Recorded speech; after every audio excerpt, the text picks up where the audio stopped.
You're here listening to the coach. The coach is live. And let's get the coach's promo out there. Let's get that promo going. Let's get that promo, baby. Nah, let's do the coach's famous rap. Let's get the coach's rap going on. Guys, y'all know I do late night shows. I'm trying to go a little earlier, y'all. I really am, but dang. I'm telling you, it kills me. But here we go. Here we go. Here we go. Yeah, baby. A little something like this. Coach Shelton Harrison putting all you troll to shame. Haters in my comment section can't stand my name. You say you hate my videos, but you watch until the same. But nothing else to do because your life is just lame.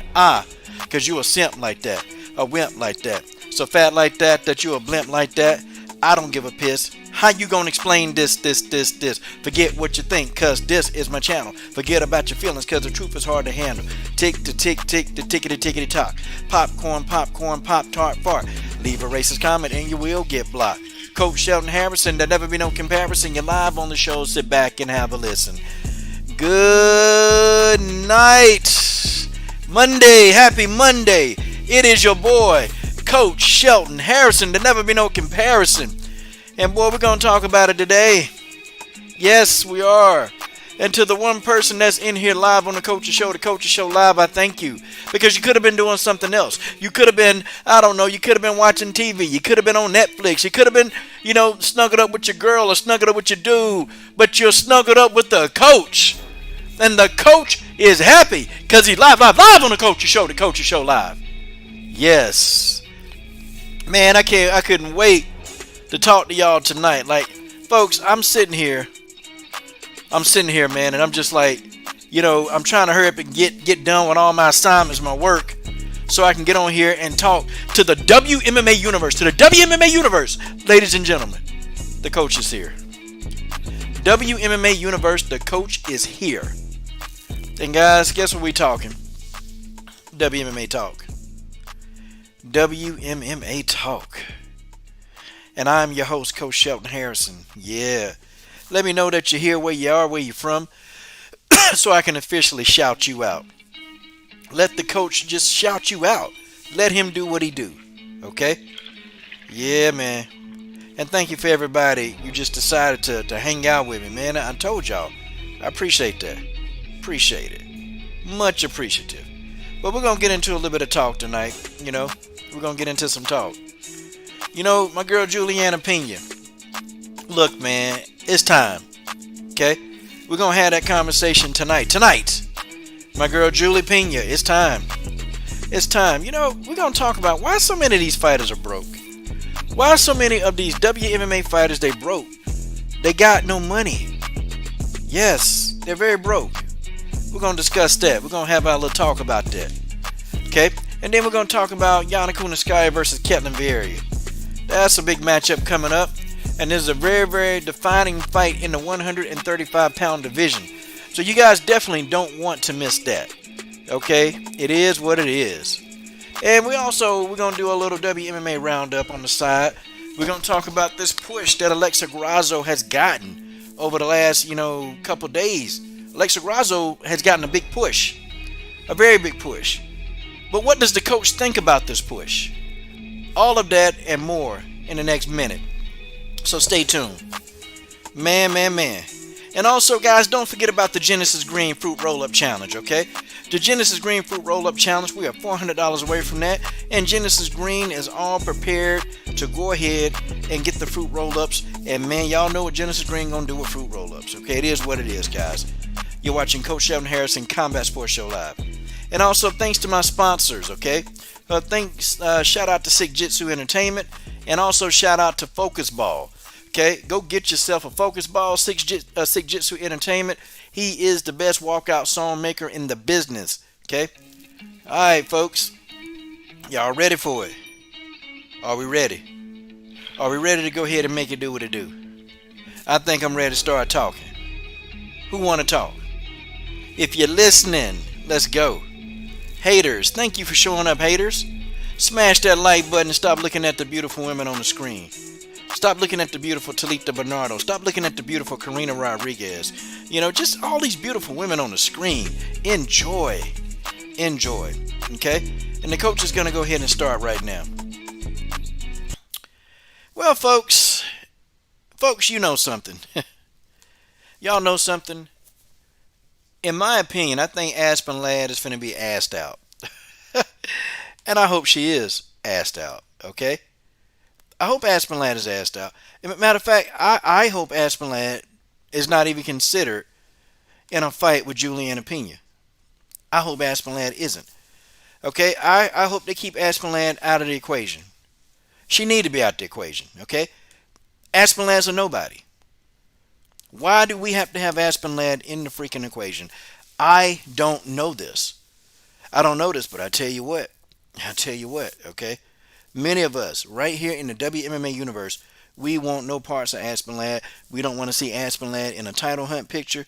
We just don't, okay? Look, our Juliana Pena deserves that title shot. Okay, she deserves a title shot. It is what it is, okay? If we look at resumes, y'all, we really look at resumes, and you guys know that I'm a big proponent of looking at a fighter's resume.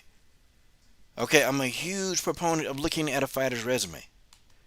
Okay, Aspen Ladd is a good fighter. Okay, I'm not gonna sit here and take away from her, what she is. I mean, she's a good fighter.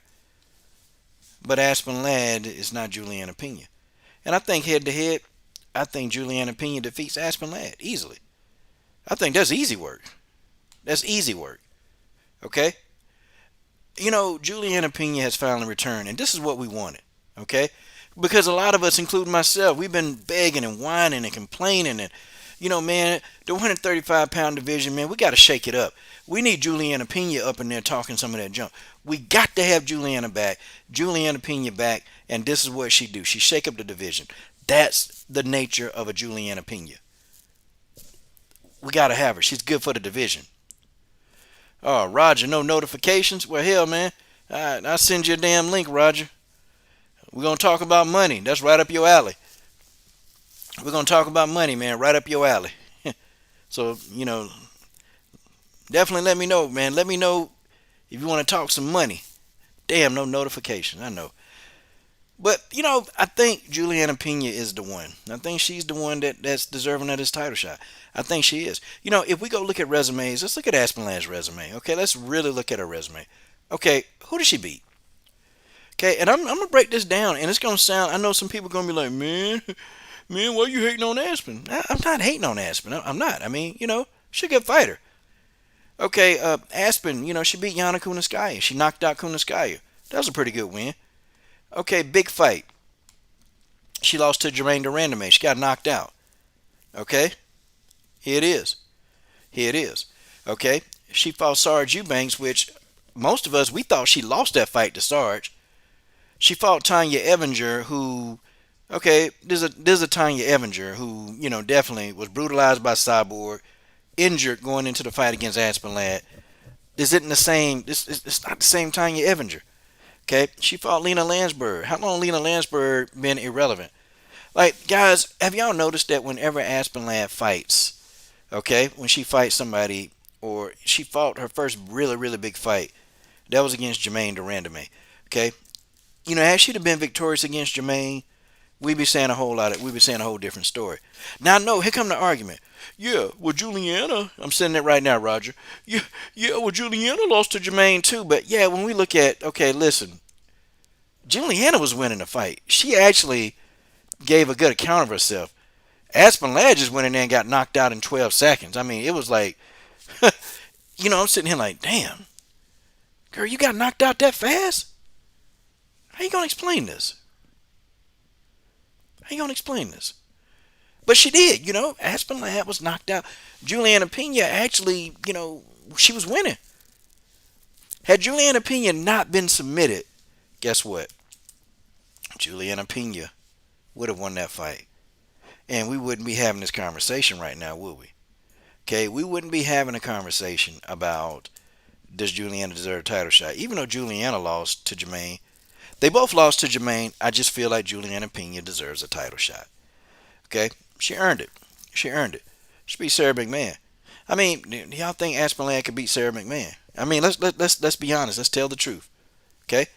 Do we think Aspen Ladd could defeat Sarah McMahon? Me personally, I don't think so. I don't think Aspen Ladd could beat Sarah McMahon. I don't think so. Okay? Man, salute to you, King Savage. We all kings up in here, man. We all gonna eat. We all gonna eat, Robert here, and we all gonna eat. Okay? We all eating, man. We gonna get this in. We gonna eat. Hey, man, Robert, let me know, man, if you want a link, man. Let me know if you want a link, man. You want to come in and discuss some topics, man. Just let me know. Because it's that night, man. Link, I want to talk to some of the fellas of the WMMA universe. Let me know, sir. I got you. Because I'm sending out links right now. Okay? But, folks, I just. The frustration with young fighters. The frustration with these young fighters. It's really frustrating. It's extremely frustrating. And I tell you that it's frustrating because, we want to see the best fights. The frustrating with young fighters like Aspen Ladd. You notice Aspen Ladd immediately, she knew that Juliana Pena was about to get this title shot. She knew it. So what did Aspen Ladd do? Okay? She stuck her nose into, Juliana's business. Okay? Now the matchmakers got to have a thought. Okay? All right, Robert, send it now. I was waiting on your response. Now the matchmakers, they got to have a thought. Okay? Links are sent. They have to have a thought in their head. And now they got to think, okay, wait a minute. Is this a good idea? Is this a great idea to put Julian there with Aspen? We were thinking Amanda, but now Aspen. So Aspen Ladd pretty much, she got in here and she, ran her mouth. And of course, open mouth is going to get fed in the UFC. Okay? She opened her big mouth. Now the matchmakers are thinking about who to put Amanda in there with. It makes clear sense to put Amanda in there with Juliana. Folks, it just do. It just do. It makes sense. Okay, Aspen Ladd's a nobody. Let's leave Aspen Ladd out of the equation because, well, nobody cares about Aspen Ladd. I mean, does anybody in here care about Aspen Ladd? Anybody? Nobody under God's hot sun care about Squarehead. We just don't. And it's like, it's like every time you think Squarehead is done for a while, it's almost like, damn, she's back again. For real. My God. I mean, Aspen Squarehead Ladd, she like the bad, the bad date. You go out on a date with a chick, and then you just, you really don't like her, but you try to save face and be nice to her. You try to be nice to the lady, but you really don't want to see her again. And then she don't take the hint that you don't want to see her, and then she keep calling you. That's Aspen Ladd. I bet you that's Aspen Ladd. I bet that's her personality. Aspen Ladd look like she's like overwhelming. She look like that. And then she just ran her mouth. Like, good grief, man. My God. But I don't want to see no darn Aspen Ladd. We want Amanda Nunes up in the business. Me personally, I think Nunes is going to make for a better fight. I just do. I believe that. I think Amanda Nunes is going to make for a better fight. It is what it is, folks. I think stylistically, Juliana Pena. I think stylistically, Juliana Pena presents a couple of issues to Amanda. Now, okay, am I saying that Juliana's going to win the fight? No. Do I say Juliana has a chance to win the fight? Yes. Okay, I think Juliana has a chance to win the fight. I think Juliana has a bigger chance than anybody else that Amanda's faced. Okay, simply because of the styles. Not because Juliana has all this, not because Juliana Pena has like just all kind of like just skill set out the window. No, but Juliana Pena has an intangible. Okay, Juliana Pena has a great intangible, and the woman does not quit. Juliana Pena doesn't know how to quit. Juliana Pena's style, the pressure style, it's like that in your face. She's not going to be deterred by Amanda's power. Juliana Pena won't be deterred. Okay, it is what it is. She's gonna come in there. She gonna close the distance on Amanda, and she's gonna get in close. Now, on the flip side, okay, on the flip side of all of this, Juliana Pena takes Amanda Nunes for the ride. Okay, here's where we get into problems with Juliana Pena. Okay, she can be submitted. That's one thing about Juliana Pena that worries me. When she takes like a good Brazilian Jiu Jitsu practitioner such as Amanda to the ground, okay, what's going to happen? But then again, we all know that Amanda Nunes on her back isn't very competitive. I mean, we know this. We can't get around this. Okay, we know that Nunes isn't competitive. We know. Okay, everybody named Mama know. It is what it is. Okay, it is what it is. We know. We know they're not competitive. I mean, sorry. We know that Amanda isn't very competitive on her back. It's what it is. Okay, how does this thing play out? What does Juliana Pena have to do? What does she really have to do? I mean, guys, if we think about this for 1 minute, okay, what does she have to do? Juliana Pena cannot make. She's got to make as few mistakes as possible. She's got to make as few mistakes as possible because the more mistakes she makes against the lioness, the more that the lioness is going to capitalize on mistakes. You got, Amanda Nunes and Valentina. They're two fighters that they capitalize on any mistake that you make. They do, and they make you pay for it. Any mistake that you pay, any mistake you make against Amanda or against the Bullet, you got to pay. Any mistake you made. Juliana Pena was actually given a good account of herself when she was fighting Valentina. Okay? And I even thought parts of the fight Juliana Pena was actually winning. But Juliana Pena made a critical mistake. She made a critical mistake, and that cost her the fight. Okay? You can't, when people are very high level, you can't make mistakes. Not like the ones you make, because those people with those skill sets, the judokas and the people that are high level strikers, they're gonna make you pay. They're gonna make you pay. And I think this is what Juliana Pena is gonna have to realize. She's got a style that could beat Amanda Nunes. And I'm telling you, I mean, people are calling me crazy. People saying, "Coach, you crazy." Juliana Pena she don't have a chance. I say she do have a chance. I say Juliana Pena has as a legit chance as anybody that Amanda's ever fought against. Okay? I think she does have a chance. And I think that Juliana Pena has a chance to win. Okay, we got Robert Henry in the building. What's going on, Robert the Savage Henry? This is Savage W. MMA fan. What's up, Coach? He had to shoot his promo to me, man. What's going on, man? What's going on? Hey, man, I gotta like keep it real. Go ahead. I'm gonna say this Mm.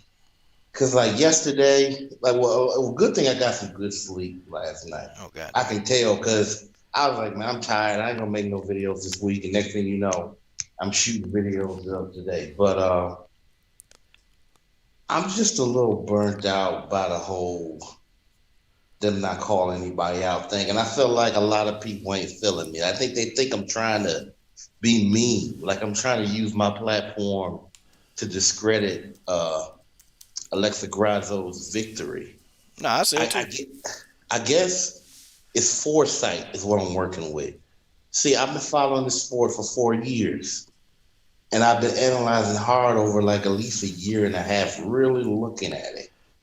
And my problem is, like I said in my video, those call outs are confirmation, right? Mm. On the 69.99 down payment on the next pay per view, whether it's a diehard or a casual fan. So when you don't call out Let's anybody, when you don't stir up anything, you completely negated the let's business and entertainment aspect of why people want to keep coming back. You understand? yeah. Okay, let's do this. let's talk about one thing first. Let's finish up because I really want to Yeah. spend some time on the Juliana Pena, Aspen Ladd, Amanda Nunes saga. I wanted to spend some time on that and really break this down. Uh, you know I ain't why going nowhere. Take your why time. Juliana actually stylistically does have a chance, and people they ain't rocking with me on it, but I'm like, well, it is what it is. I see what I see. Okay, we got Mr. Roger Allen in the building. Mr. Roger, Hey, you hear what's me? going on, Coach? What's going on, Robert? What's Hey, going what's up, on? Roger? Roger Allen is in the building. And I'm just dodging snow, man. That's it. Okay. Snow in Texas, man. All my Man, we have lots of snow in exes. Texas. Yeah, man. And this ain't normal. Man, Coach, you know that, man, Coach. You're showing, man. I bet you know how to two step, don't you, Coach? Two step, yeah. I know how to two step. I know how to two step. I know how to ass slap. I mean, you ask me what I know how to do, and I can do it. You know Uh, the electric slide, then, huh? I'm gonna show myself out. oh yeah, man. Nah. Of course, of course, we know the electric slide is when you send me that magic. But okay, so I was gonna spend a little bit of time talking about Juliana Pena versus Amanda Nunes, and and you guys, y'all don't, you can have your own assertions or opinions on this. It's just on my view why I feel like Juliana Pena legit actually does have a shot of actually winning that particular fight. Yeah, yeah, hell, that's what I'm starting Man, with. I'm gonna tell you, number one, I think Juliana deserves it. I think out of all the contenders who bring something to the fight with Amanda, at least Juliana will bring the promotion of the fight to a level that nobody else will do it. That's Whether true. she wins or loses doesn't even matter. But she brings something new that we haven't seen before. And, you know, Aspen Ladd, I mean, Aspen Ladd is kind of, I'm trying to think of the term that the way I see her, she's kind of like emo. She like doesn't have much emotion. She's just kind of quiet, just kind of does her own things in her own world. Hey, it's great. All that's great. But Juliana's going to bring fire. She's going to go in there and start talking about drowning, Amanda, smothering her, gassing her out, doing all these things. Now, whether she can do it doesn't even matter. But if she can sell it, that's what she needs to keep doing. She needs to plot it out, sell it, talk mad trash, and down, put her foot down to the ground. She tried to get a title shot before, but Valentina was in her way, and Valentina beat her. And we, as management, as the management team, or me, I was running interference to make sure that Valentina didn't passed up. So, but if I was Mhm. Pena's management team and Pena, I would not let off Amanda's neck at all. I would make it where it doesn't matter what anybody else says. First of all, Aspen Ladd isn't even fought since she's coming off an injury. So she's out on a long term injury. Why would she fight for the number one contended spot after that? That's crazy. That's the matchmakers shouldn't even entertain that. They should just basically tell her to go sit down. You're going to have another fight to get to that point. But to me, Juliana's the front runner, and she needs to keep the foot on the gas and just keep talking about it. Keep talking about it. Her team needs to dial up Errol Hawani. They need to dial up every podcaster. They need to dial up every person in the media, and they just need to keep talking about, because she said, look, I'm going to be the most exciting fight for Amanda right now in any division. That's what she needs to say, and that's what she needs to talk about, because it's true. I mean, really, how would you be more excited for Amanda to fight Megan Anderson, which is her fight now, or Juliana Pena? Pena. Me too. Same. And my question to you, Roger, real quick, is in your opinion, your professional opinion, Yeah, do you okay. believe that from a promotional standpoint, do you believe that Aspen Ladd is truly a top three bantamweight in that division right now? Hell, I mean, no. I mean, Okay. Let me look at something real quick. Let me look at something and see. Out of my curiosity, she ain't fought no damn let me bad. look at. She fought a Because I'm washed up. still trying to She figure fought. out She fought how a washed she. up. Look, she fought a Tanya Evinger who Cyborg did that work. Chris Cyborg did that work to Evinger. Evinger was never the same fighter. Okay, I can go down her resume. I know her damn resume. Okay, look, she fought Tanya Evinger. Okay, Tanya Evinger was injured in that fight. She lost to Sajara Eubanks. Okay, everybody watched that second fight between them. Sajara Eubanks got the best of her. Okay, she got knocked out in damn 12 seconds. She got Something knocked out. like that. Got knocked out like in 12, 16, 12 seconds against Jermaine Durandame. Yeah, she couldn't even make it a fight. Okay, she couldn't even make it a fight. Okay, I mean, okay, she knocked out Lena Landsberg, but okay, a lot of people are beating up on Lena Landsberg. What has she done? Okay, and then her biggest challenge, she fights Jermaine Durandame, can't give a good account of herself. If we want to have the argument, well, Juliana Pena lost to Amanda too. I mean, lost to Jermaine too. Yeah, but Juliana actually took the fight to almost the distance, and she was actually winning this particular fight. Yeah, She was Juliana. legit winning the fight until she got submitted. Juliana. Yeah. Yeah, Juliana was looking, other than Amanda Nunes, who has recently looked that good against GDR? Nobody. Nobody GDR been GDR been smoking everybody. GDR been putting them on the canvas, man. I mean, taking their dreams away. And Juliana, she gave a good account. And if we look at it like that, okay, well, that's my word. That's what I'm gonna say. She gave a good account of herself. I mean, Aspen Lad ain't even in. I mean, come on, man. She got a square head. Man. No, Yeah, no. well, man, I don't look at Ghost man. Come on, but I don't. There's certain things I don't get in the UFC. They got behind her. Some of it's just proximity. When somebody lives close to Vegas, this is their promotion. I'm kind of, this is again my opinion, but if you look at it, I think you'll see that I'm more right than I'm wrong. But when they used to have appearances, they don't have that now. They like the UFC. They like to bring in fighters that are conveniently close just because of cost.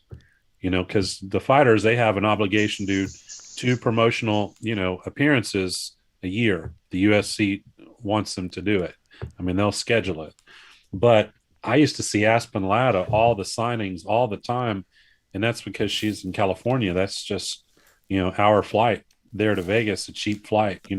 $90 flight or $75 flight to get her there. So they had her there all the time. And so they pushed her. They were obviously they were pushing her. But what you just said is 100% true. When you go for the truth, she is not a title contender right now. Oh, okay. I If thought you you go finished with on. smoke and mirrors, 9-1, you could make an argument for it. But That's that Paulo Costa effect. That's the Costa. I call it. yeah, I call it the Costa. I mean, I agree with what you're saying. I don't see it. I think Juliana has fought tougher people. I think Juliana brings more to the table, from a promotional aspect, from a business aspect, because you see every time Juliana gets the mic, there's very few as good as her in all of WMMA. She can talk it up. Give her a little bit of space and she's going to start talking it up. I mean, she threw Megan right on her head. Yeah, She threw she did. I mean, she threw shade at Megan. That's right, Megan. Yeah, she threw shade at her. She threw shade at Amanda. She threw shade at everybody. But I think, and again, it's not, it's always easy from the cheap seats. But to me, that's who I would promote. But Aspen Ladd, she's just throwing it out there, trying to kind of block the spot. But she hasn't even ready to fight till the summertime. So you don't think from what I last read. So really, you don't think she got a square head? Then that's what you're telling me. Man, I don't. Man, coach, that's your thing. I don't look at the fighter parents. Okay, you probably do, Man, but you won't tell us, or you tell us behind the scene. There's a lot of things a fighter can control. They can control their, they can control their skill. They can control whether they got a jab, but You They can't can't control it. They control got a square head. with a square head, coach. Hey, he said it. He said it. He said it. Hey, he said it. So he's almost. No, I See, I got him. I got him. no I got him. I just no, you wanted him to didn't. say. I just wanted him to say that something about her and Squarehead being together, and we finally broke him. and, He be and trying for he be last, he be trying to be politically correct, man. I finally got him. That's all right. I'm gonna as take for that last gonna victory. No, hear this. As no, for no, last no. gonna hear this, and there's gonna be a tweet, and she's gonna be trying to confront you like Megan trying to Oh, good. confront Yeah, those yeah, dudes. yeah, yeah. Do it. Good. Yeah, do it. Yeah, I definitely want her to. Matter of fact, she can come up on the live stream. I send her a link. I send her a link right now and tell her why you don't deserve to fight. I tell her to her face. But no, but coach, but let's take the Let's take the fun out of comment it. on the square head out of it. But you're right. You're right about laying out about resumes and about fights. Again, I think just again my personal opinion, Juliana Pena, that division that division has no fire in it. Juliana Pena is the only fire. I mean, what do you want to see? Holly Holm again? Hell no. Nope.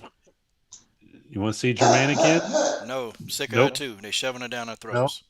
Nope. So who you want to see? But it isn't gonna be. I mean, they the UFC's done some crazy thing with this COVID-19, but to bring a fighter that's been out for over a year with a major injury and bring him up as the number one title contention, that would be a new level of crazy.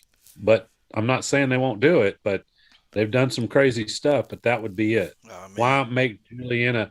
I mean, the problem is Amanda's probably not going to fight again, probably till summertime, maybe, Yeah, especially gonna at have to. 135. We At got. 135, she's going to have to start dropping some weight. So the good life's going to be over for her. So it's going to have to be worth her while to do it. I mean, she can. They have not forced the issue with 135 because there's no clear contenders. But at this point in time, she hasn't defended that 135-pound belt in a while. They had to start talking to her about you need to defend it or we need to have an interim title fight. Put Juliana in that.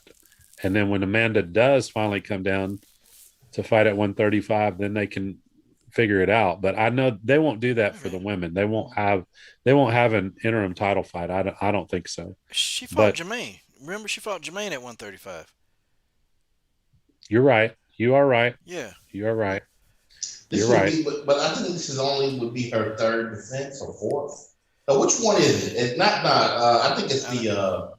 I'm gonna. it's the flyweight. But This her, would be her but her third one. last but her last was it her last two fights or was who did hell I have to look now, I man. don't My know. my Spencer memory. and But JDR was I Amanda's tell you last. this No, no, though. no, no, no. I tell you Yeah. this though. I am. I'm really, really tired. I'm growing tired of her. Like, literally, she fights damn near once a year. Okay, and it's like, okay, so now, really, the 145-pound division. That's not a division. I wish they just make her just go ahead and vacate that belt and let Megan and the scrubs, fight for that or whatever, and then, possibly either get the division out of there, which it would kill me, but or put more people in the division, let them people up there fight, and Amanda stay at 135, defend the belt. Okay, this whole champ thing with her is making me mad because she fights once a year, and you're holding up, damn near one and a half divisions. I mean, you're holding them up. So Well, here you go, coach. You just mentioned she fought GDR on December the 14th, 2019. okay, so at the end of 2019, then that's the last time she fought 135. Hell, Yeah. it's Yes. 2021. That's what I'm telling you. That's what I'm telling you. She was It's supposed time to to fight. start. Yeah. I mean, it's time to start thinking about what do you do with that Bantam. I mean, that's what Juliana should start calling out for next is saying, hey, you need to vacate that damn belt at 135 or defend it. But she fought Felicia Spencer in June, 6-6. Then she's now fighting Megan Anderson, which it was scheduled for 12-12 and it got canceled. But it's rebooked now for it's we're going to be March the 6th when Megan Anderson Whoa, fights. whoa, whoa, whoa, whoa. Wait a second. I've been waiting on somebody like this guy, Zaman. I've been waiting on you to say something silly, and now I got you, boy. I got you right by. I got boy, boy, boy, boy. Boy, I got you right by the simp. Okay, now you say Nunes fights twice a year. Valentina's the same. The difference is nobody want to fight Valentina. That's the difference. Except for the people. Except for the people who. And I'm gonna tell you what's so funny about that Zama. I'm glad you said that. I'm glad you said that. Okay. It's funny that these young, hungry, these young up and comers, they the only ones got the nerve to even say, I want to fight Valentina. But then you got the Caitlyn Chikagians, you got the Lauren Murphys, okay? I mean, what? She got a beg Caitlyn to fight her. I mean, she wanted to have, wanted to get married, wanted to, go do the horizontal poker with her husband. She wanted to do all this stuff. Every excuse in the book, okay, to not have a fight. Roxanne Modafferi won't call out the champ. Lauren Murphy don't want to call out the champ. And you got Caitlyn Chikagian calling out Alexa Grasso, the damn number 15 ranked seed. Valentina said she'd fight every damn month if she could. But guess what? Zero. They don't want to fight. They don't want to fight. That's the difference. Everybody want a piece of Amanda's ass. Everybody in the God's hot son want a piece of her ass. But guess what happens? She only fight once a damn year. And we lucky if we see her twice a year. Nope, you know what Amanda does? She sit back. Oh, well, I got enough money for me. I got money. Oh, I'm going to chase Nina around the cabode. Oh. I'm sick of her. I'm sick of her. Hey, Coach. I try to like Amanda. I try. I try to like Amanda. Gosh. Zaman, obviously, he hasn't kept up with what Andrade's coach said. Damn. But Valentina, after her fight with Jennifer Maia, less than a week after that, the UFC contacted Valentina to fight Andrade in December. That's right. Which was about 7 weeks away. Valentina, I mean, literally, after having her fight with, Maia, tell him. Without saying, no, I need a vacation. No, I need a rest. No, I did nothing. She said, sure, I'll do it. How you going to explain that, Zami? How you going to explain that duck, Zami? Matter of fact, I'm going to need you to call in, okay? Yeah, I want you to get some work, okay? You, especially you. I need you to get some work because you've been around here for about 3-4 years and you've been talking your little junk and I'm on to you now.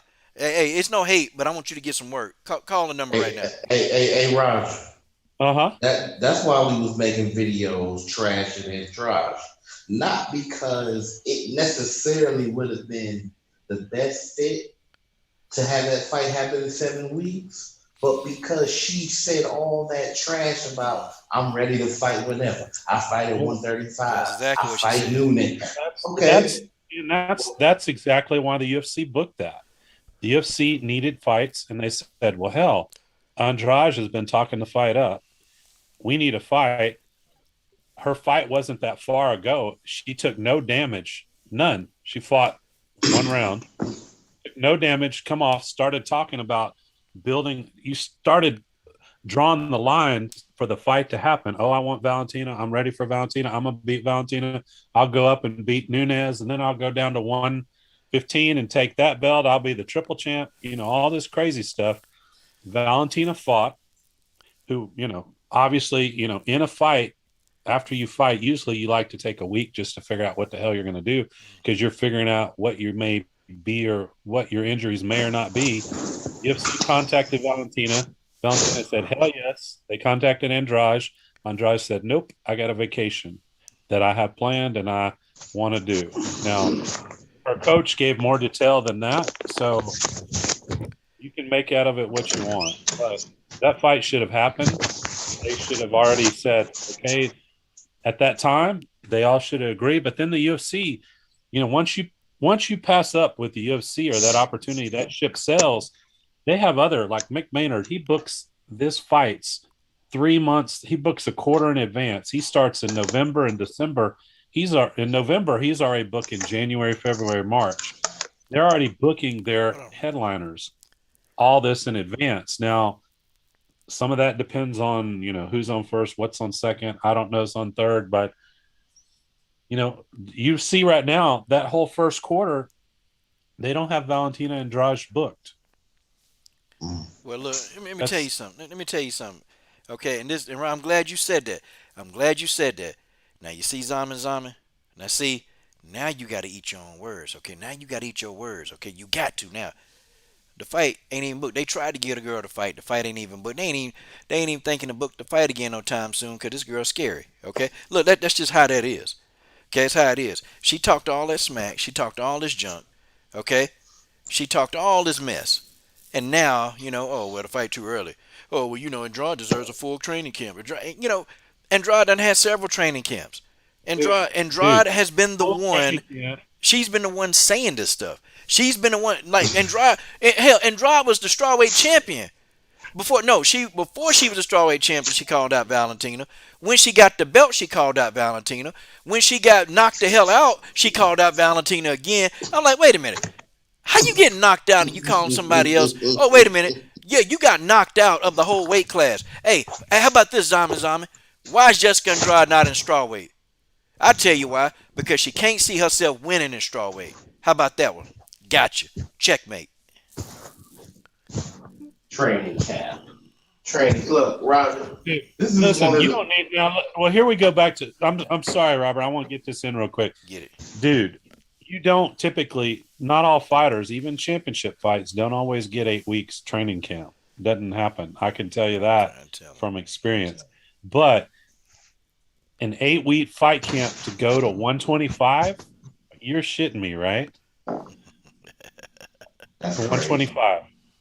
125. It's not like she was going down to 115, but to 125, it's priorities. It was just a priority. And who knows? UFC, who knows what they decided? They may have said, "Hey, that ship sailed," or maybe they want to do it, but they're not going to have some big negotiation with Andrade. They're going to use what's in her contract. They're not going to mess with her. They'll move on to somebody else. They've been waiting. You see all these puzzles moving on all these flyweight fights. They're just waiting for contenders to be able to put them in to Valentina for her to feed off of. But I want to see that fight. I want to see Andrade versus Valentina. Yeah. All I was gonna say was one of the few things that me and Chill agree on is what is training camp. At a certain point, if first of all you're a former champion about to fight a champion who they do training camp every day. All the excuses of training camp. Don't nobody want to hear that mess about training camp. I mean, Jessica Andrade, on top of being one of the most athletic fighters, she's always in shape. So that's an excuse. I don't believe that. I don't buy that at all. She could have took that damn fight. Yeah. Could have took the fight. Should have took the fight. And probably now she ain't taking the fight. So now, now we're gonna sit back and we're gonna wait while the rest of the division continue not calling the champ out, okay? Except, you know what? And it's just the people who ain't even worked their way up. People say, Coach, well, somebody told me I'm contradicting myself. You say you want people to call the champ out, but then when somebody do, you complain. No, the people who want the champ, they ain't done shit, okay? That's the difference, okay? The people who actually qualified and should be up there, those are people that don't want to fight the champ, okay? That's what it. And you got somebody who, you know, I say Willie Zhang is qualified. I mean, hell, I mean she went in there and won the belt. Okay, she went in there and won the belt off Jessica Andrade, who's supposed to be like this machine, and the machine gets knocked out. She won the belt. Willie Zhang said, "Heck, if none of y'all don't want to fight her, I'll fight her." So I mean, you got the strawweight champion calling out the flyweight champion, but the top flyweights don't want to call out the flyweight champion. I mean, how you gonna explain this? I don't get that. I just don't get it. I don't get it. It's stupid. It's real stupid. Mm. I don't know. You got the number 2 flyweight calling out Alexa Grasso. Comical. I'm like, that's how ridiculous the No, division has gotten. hey, I'm not hating on Katelyn Chikagian. I'm going to tell you why she did it. Because Katelyn, when she went up, there's a benefit of fighting for that championship. When you do that, you get a bite at the apple to negotiate a contract. If you do not have a championship clause in your contract. If you have a championship clause in your contract, which not all of them do, only ones that are going to fight for a title that have fought for a title. I'm pretty sure Andrade has it. So it is what it is. But if you are a regular fighter and it's time to have your bite at the apple for a championship fight, you're going to renegotiate your contract. And Katelyn Jakagian, when she did, just like everybody else, they get a pay raise for being the number one contender. That's why I don't understand the ones aren't calling Valentina out. I mean, those fighters are their own brand. They're their own brand. To wait for the UFC to market them is dumb. Macy Barber, love her, hate her, Girl's a she genius. she was smart enough to make her own brand, to talk crazy, to talk trash, to say she called out everybody. She said she was going to beat Weili Zhang. She's going to, these fools were, when she was in LFA, her and her father, well, not her, but her father rolled up on Rose and Pat Barry and said, ran up after Macy won. Her father ran up on them and said, "We're going to take that title from you." That's when Rose was a champion, I believe. "We're going to come and get that from you," acting crazy, but Macy understood how to market. But if you sit back and you're in the top 5 or the top 7, top 10, really anywhere, because the top 10 can fight for the title at any time if you have the right fight happen.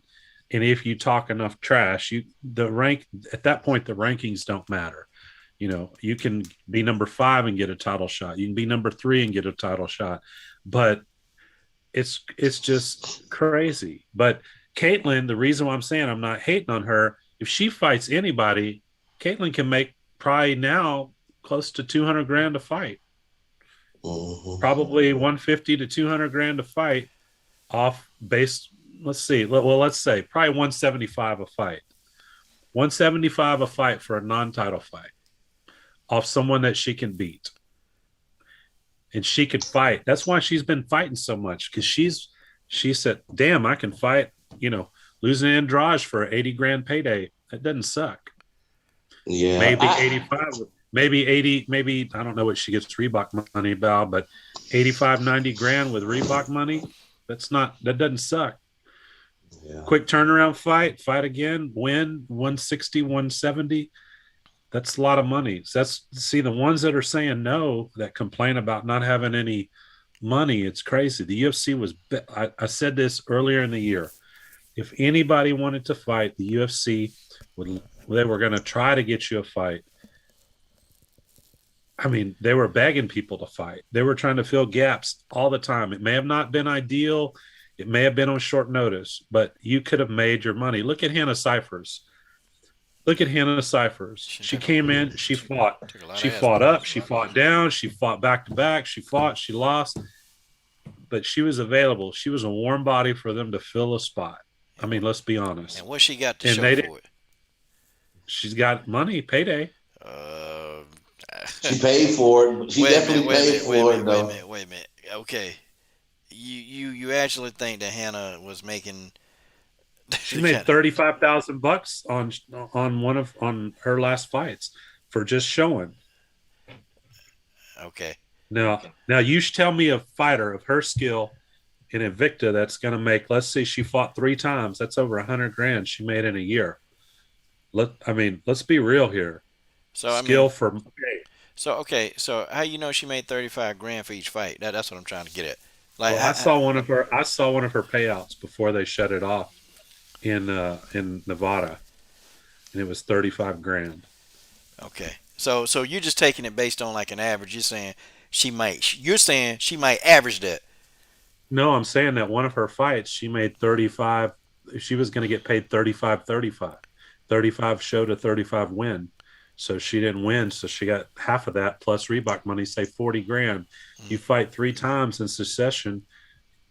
At a minimum, you're going to make 40 grand. That's over 120 grand for someone. Think about it. So, okay. I guess my question is, okay, she made that one time. So, how do we know she make that to 2 additional times? I guess that's what I'm asking. Because typically you have a contract in it, and the contracts, that is your pay. You don't start going down in pay. That's your base pay. If you're re-signing for 35, it may be 35. If you win, then it'll escalate either by 2 or by 5, depending on who you are. And then if not, you come back at 35 again. They don't start deducting you. Your pay doesn't drop to 30. It doesn't drop to 25. When you sign a 4 fight deal, that's your deal. It goes up or it stays the same. Wow. Okay. Okay. See, now we learn something new every day. So she But signed a that's three. why Chikagian was taking those fights. If she can make 150 plus $1,000 a fight for winning, and she's not injured, and she said, "Well, hell, now's my chance. I can make money." I'm not. She said she didn't plan on being in the game very long. She's getting paid. Boom, boom, boom, boom, boom, boom. Let's say she makes. Let's say she made three. I don't know. I have to look at her fight, but say she made Mhm. 250, 300,000 in a year. You don't think that doesn't suck for a fighter? Yeah. Hey, No, that's not Roger. bad. That's not bad. But I, so I guess she cashing out. Basically, she don't want to fight for the belt again. I guess that's what we're saying. She Well, she I mean, well, think about it. If you think that you have a legit chance, and you're like, okay, I'm going to wait, but she already got a deal where she has good pay, a good contract, or she can fight frequently and make more than just a title. I mean, if she can win the title or thinks she can win the title, that's different. But she's looks again. This is speculation. Looks to me like she's just monetizing her opportunity the best that she can based on a timeline rather than sitting and waiting. She's mm, fighting. and she yeah, called and out look, She called out Alexa Grasso though. That's I'm not hating on that though. But I Roger, can't feel that. Roger, I understand what you're saying. I agree. She's playing her version of chess, and she's been winning at it. Mm, I'm just trashing her for how long she ducked Valentina, and now this is where she ends up like Connor. not even thinking about Andrade or Valentina. But from a business standpoint, for her, for where she at, you have to forgive me. I'm very biased. I really don't like. I'm not into her at all. God dog. I respect her ability to fight, but I don't even like how she fight. Man. Who's So that? Who's that? Chukagian. Oh God dog. I'm not a Chukagian fan, but aside from that, from a business standpoint, I understand what you're saying. I just find it funny after all that time, the not fighting Valentina, then losing to Valentina like she lost. She ain't even thinking about it. But like you say, if you look at the interview she did, some of the stuff she said though still throw me a loop because somebody sent out a tweet and said, "Well, why don't you want to fight Maya again?" You're like, "Well, I beat See. Maya. I mean, she beat her technically according to scorecard. She won, whatever, right?" But then in that same interview, she was saying that I'm gonna hold my position and I'm gonna fight any of these up and comers, whatever. But when they brought up Lauren Murphy, she was more than willing to fight Lauren Murphy again. I So think Lauren Murphy will beat her. I think Lauren Murphy can beat her too. I think Lauren Murphy will I, beat her. But So why won't I would hey, have much rather had. question like Zaman? Why won't Zaman? Why won't he dial in? Send him a link. Oh, Get him in here. man, he ain't gonna call me. He definitely ain't He gonna call me. seems, he seems to know everything. Let's get him in here and talk to him. no, Nah, I want nah. Jason Rose to call in Oh hell because yeah, hell yeah. he can write a whole book on his position. I mean, literally every time I say, "Hey, I think Alexa Grasso really needed to call somebody out," She did. considering the fact that they disrespected her. Like my thing is this: whether you think she deserved it or not, I saw it as disrespect for the UFC to completely overshadow Grasso. But the other side of it is, well, Grasso didn't call anybody out after her last win, and she didn't call out anybody now. She's proving somebody right. Listen, Robert. Let me tell you something. I agree with TJ 347. Some people just ain't supposed to make no money. They ain't supposed to have it. Okay. Some people. But listen, I'm gonna tell you. I see this. I see this every day. I see it every day. I see it every day. And even in what I do, it's just there's a difference between the people that people want to. People want to pay you. Think about it. The UFC is a $1 billion business. $1 billion entity, and they want to make more billions. Okay. So they want to get behind somebody who is going to help them make that. And okay, so are they gonna pay Alexa Grasso 6 figures a fight? Well, not really. I mean, what has she actually done business wise to say, hey, man, let's give her a 6 figure payday. Let's do that. Let's renegotiate her contract and then let's do it. Now, somebody like Macy Barber, if she can get on a win streak, guess what? Macy Barber gonna be a millionaire before she's 24. Okay, Macy Bar. if she can, If you want, yeah, go ahead. if Macy can actually get on in a winning mode and really keep talking to junk and beat the people she's supposed to beat, Macy Barber be a millionaire. Okay, but unfortunately, fighters like in my opinion, okay, fighters like Razzo, fighters like Modafferi, and even like fighters like they're not gonna touch $1 million in their career because they just they don't have that X factor. They don't have that intrinsic motivation function to get these people to say, hey, you know what? Let's go ahead and let's invest in this person. Let's get this person the money. Okay, if you think about Valentina the champion, okay, she does have personality. She will call somebody out. I remember she aggressively called out Amanda Nunes when she was hunting for that belt. She aggressively was on Nico Montano's ass. Okay, I'm talking about every other week. Valentina was on Nico's ass.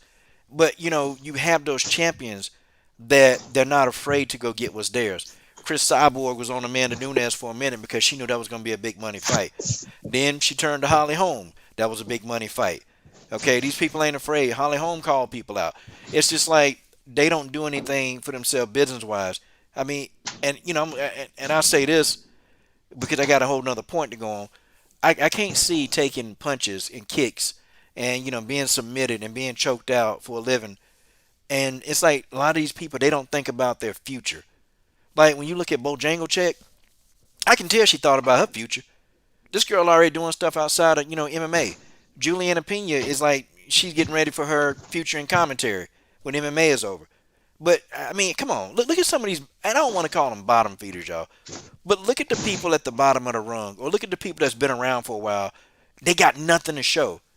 Okay, you see them like really tripping out on Instagram, or they always talking about they ain't got no money. Well, I know why you ain't got no money. Damn, I wouldn't even want to invest in you. That's just what it is.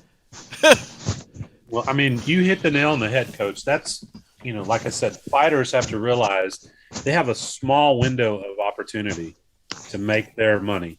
This isn't a long time thing, so you have to plan. You have to take steps. I mean, you have to have a plan B. And the reality is, hold on, Robert. There's going to be few people that are going to be champions. Few. So it's just not likely it's going to happen. Dang. You got Robert Henry, huh, Coach? Yeah, man. Now he was making all kind of noise. Now I got to ask him to unmute it. Hell, I can't unmute him. He got to unmute himself. Yeah. But let's take Antonina. You can see Antonina. She's planning for her future. She's flying and training to become a commercial pilot. You can see it on Instagram. It's no secret. Because, I mean, these fighters, I mean, some of them have went back to school because they realize at some point in time this is going to end. But some are foolish. They think they're going to be a coach. Well, maybe you might be a coach, but not everybody can coach. There's certain people can coach. Not everybody can be good coaches. So, it's fighters, they need to think about their future, but they need to understand they are their brand. They have to market themselves all the time. And what's so bad about calling somebody out or even being a villain? Macy Barber's a villain. She is. She's not a baby face. She's a villain. That's it. She does very well. She does, and she gets paid more than most. I can tell you that. I mean, you look at her sponsors. They hedged on Macy when she came in. She made a splash on the Contender Series, came in, started talking junk right off the bat. She had a fight, and those in the UFC, they have a part in all that. They're going out to try to hook sponsors to get behind. They have so many activations they have to do with sponsors. And the timing was right. They went out with Macy and said, look, this girl could potentially be the youngest champion. And she was talking about it, had sold that to a lot of people. And there was only one problem with that, is Valentina. She was never getting that belt from Valentina. And no matter how many dreams or no matter who pushed that, there was no way. The skill gap, the physical gap, the mental gap, the toughness gap, the strength gap, the every gap you can think of was too far for Macy. That's why Macy quit in a training session, threw her gloves off, started crying. That's it. So if Wish I you had had that, videos. Wish I had well, videos. you need to talk to Rose and Pat Barry about that one. But they're the ones that saw it. But it's true, it happened, but that's a tough mountain to overcome when that's a person you're eventually going to have to fight. Yeah, and Roger, when you think about all the other fighters with exit plans, like Joanna has an exit plan. Cyborg has already her own promotion. She got fighters already fighting under her. And then you got, Marin Renault, who, has a jiu-jitsu gym. And before COVID, Marin Renault was actually going to, leave the teaching arena because her jiu-jitsu business, it was just doing so well that she was going to get out of teaching because she didn't have enough time to really Sure. work the school like she had. Then you even got people like Miranda Maverick, man. You know, she even said she's not gonna fight for long.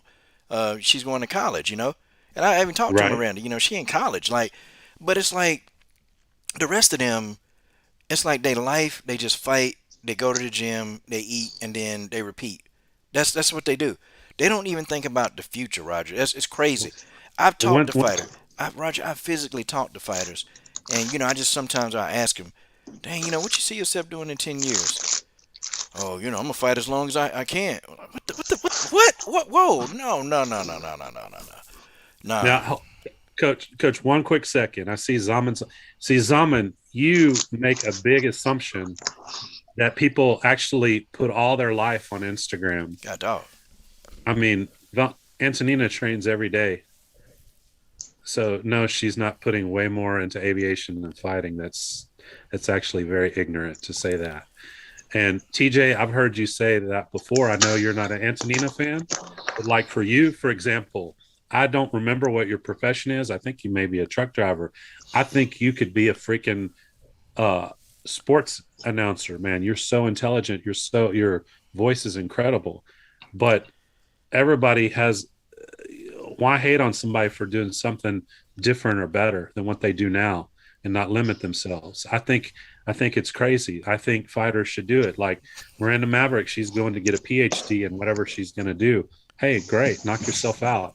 But there's some fighters that they're just content doing nothing in their spare time. What do? They have some kind of bad habit, or they're into nonsense, or stuff like that. But why criticize someone for taking an opportunity?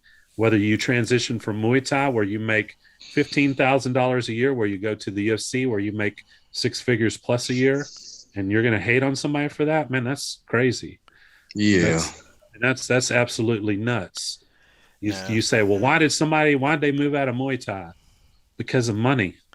Because there is no money in Muay Thai. Yeah, zero. There's fame, little fame, but the fame don't pay bills. But when you can go and when you get a bonus, you go and get a fight bonus for a fight of the night bonus or performance, you get 50 grand on top of your purse. That's real money. So, if you're good at your job and somebody drops 50 grand in your back pocket and you get that opportunity every day you go to work, even if you went to work 2 or 3 times a year, that's it. Man, that nobody else gives you that opportunity. You don't get it in Muay Thai. You don't get it anywhere. But you know, Astorina why Jojo why would Bars. you hate on somebody or wonder why somebody went to this organization or that organization? But with the UFC, even a fighter that comes in making 10-10 or 12-12, they still have the opportunity to get that $50,000 bonus every time they fight. So, but they're going to fight 2, maybe 3 times a year. Should fight 3 times a year, but the rest of the days they should market themselves. They need to market themselves. I mean, and it just doesn't happen. Some of them whine. Yep, they have the whiners. Yeah, like Uh, Macy Chesson hating on me. yeah, Get you a side hustle. TJ, she has 2 fight of the night bonuses. Tell me all the 125ers that have 2 fight of the night bonuses. yeah. I'll wait. I ain't buying no rap album from no Antonina. I like Antonina, but I ain't finna listen to her ass rap. Nah, that thing sound terrible, man. Hell no. She rap? What? Nah, she No, don't rap. no, they're just I'm talking just trash. playing. See, Roger, you fell into the TJ trap. He got you. I Mm. did. I did. He He got got you. me. He got you. He's a He master. got me. He is. He is. But you know what's great about TJ is I actually knew it.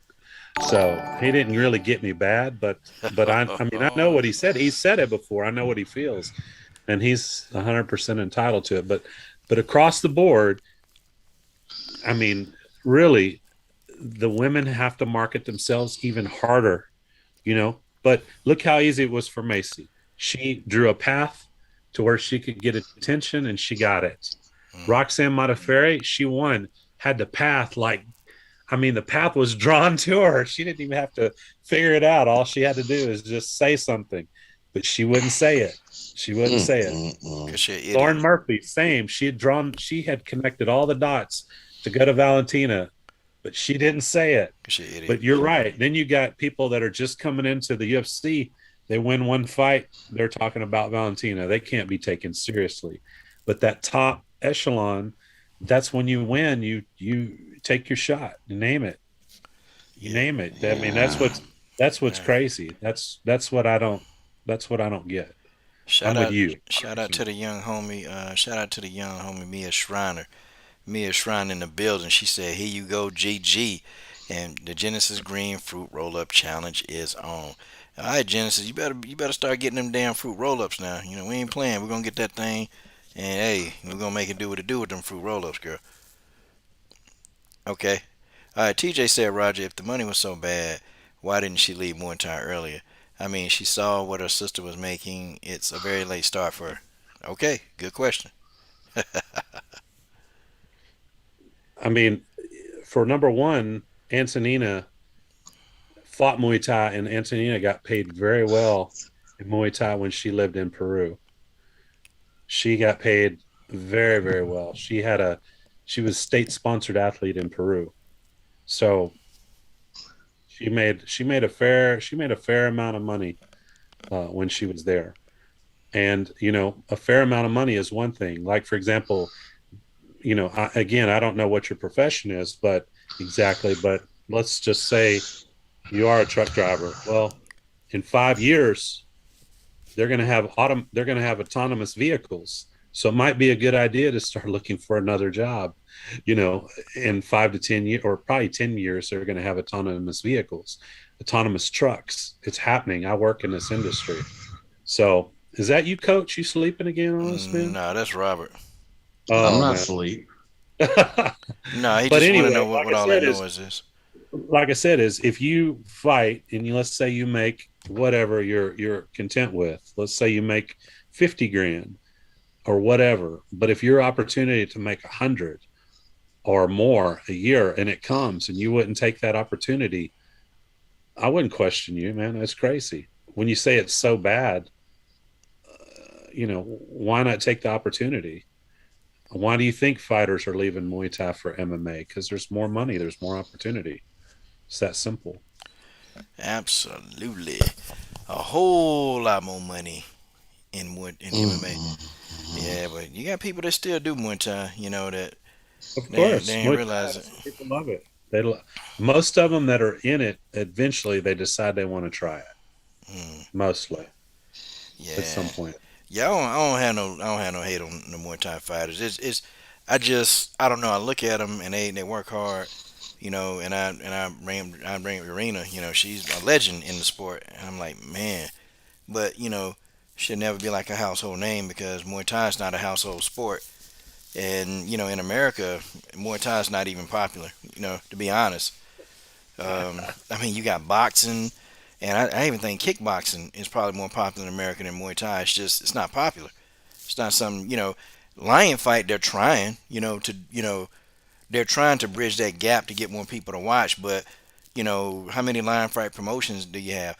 Like Roger, I tell you, the last time that I looked at a lion fight, I made a promotional video for Angela Whitley and Jarena, and lion fight used my damn promotional video, and I'm sitting here like, well, damn. Is that? I mean, they don't have no money for promotion. Like, what the hell going on? Man, Muay Thai is just it's a tough business. Kickboxing too. I mean, all those popular, quote unquote, popular kickboxing organizations, Glory, all of them, they've lost tons of money, tons and tons of money. They get I new believe it. investors I all the believe it. time, and it was a big circle. And it's just they can't sustain it. It's just difficult to do because just because something's on TV doesn't mean that it's all that in a bag of potato chips. That they're making lots of money. They need to I get guess it somebody. was big. I Okay. guess it was big in the 80s and 90s, huh? Kickboxing and all that stuff. Well, several of those organizations, when they first got all their money, when they go out to investors and the investors drop a bunch of money, man, many of them, they blew it. They were flying in ring girls in first class and, paying fighters too much. Of course, who's to say it's too much, but at the end of the day, if you're in the red, you're in the red, you're in the red. At some point in time, it's just, you just can't sustain it because sometime eventually you're going to run out of investors. There's Hmm. always, well, the hope that, man, the next time we're going to turn it around, we're going to do this. But man, at some point in time, you've got to be profitable. Hey everybody. Hey everybody. You know what? Hey everybody, you must submit. Don't ever quit. Here comes General Africa. He gonna take your PG-13 channel. He in the building. Almighty Mr. Bennett is in the building. Okay, shout Hey, out to man, that. but Coach, I think I may have sent you this the other day, but interesting enough about Antonina. Antonina is now a member of the Civil Air Patrol. Yeah, you So did. when she isn't training and when she isn't flying on her own, she will be out doing search and rescue missions for the Civil Air Patrol. See that, TJ? Not even you can damper this mood right now, TJ. Not even you can damper this mood. TJ said somebody on the panel got sleep. Nah, he ain't asleep. It's just background noise. You talking about Robert?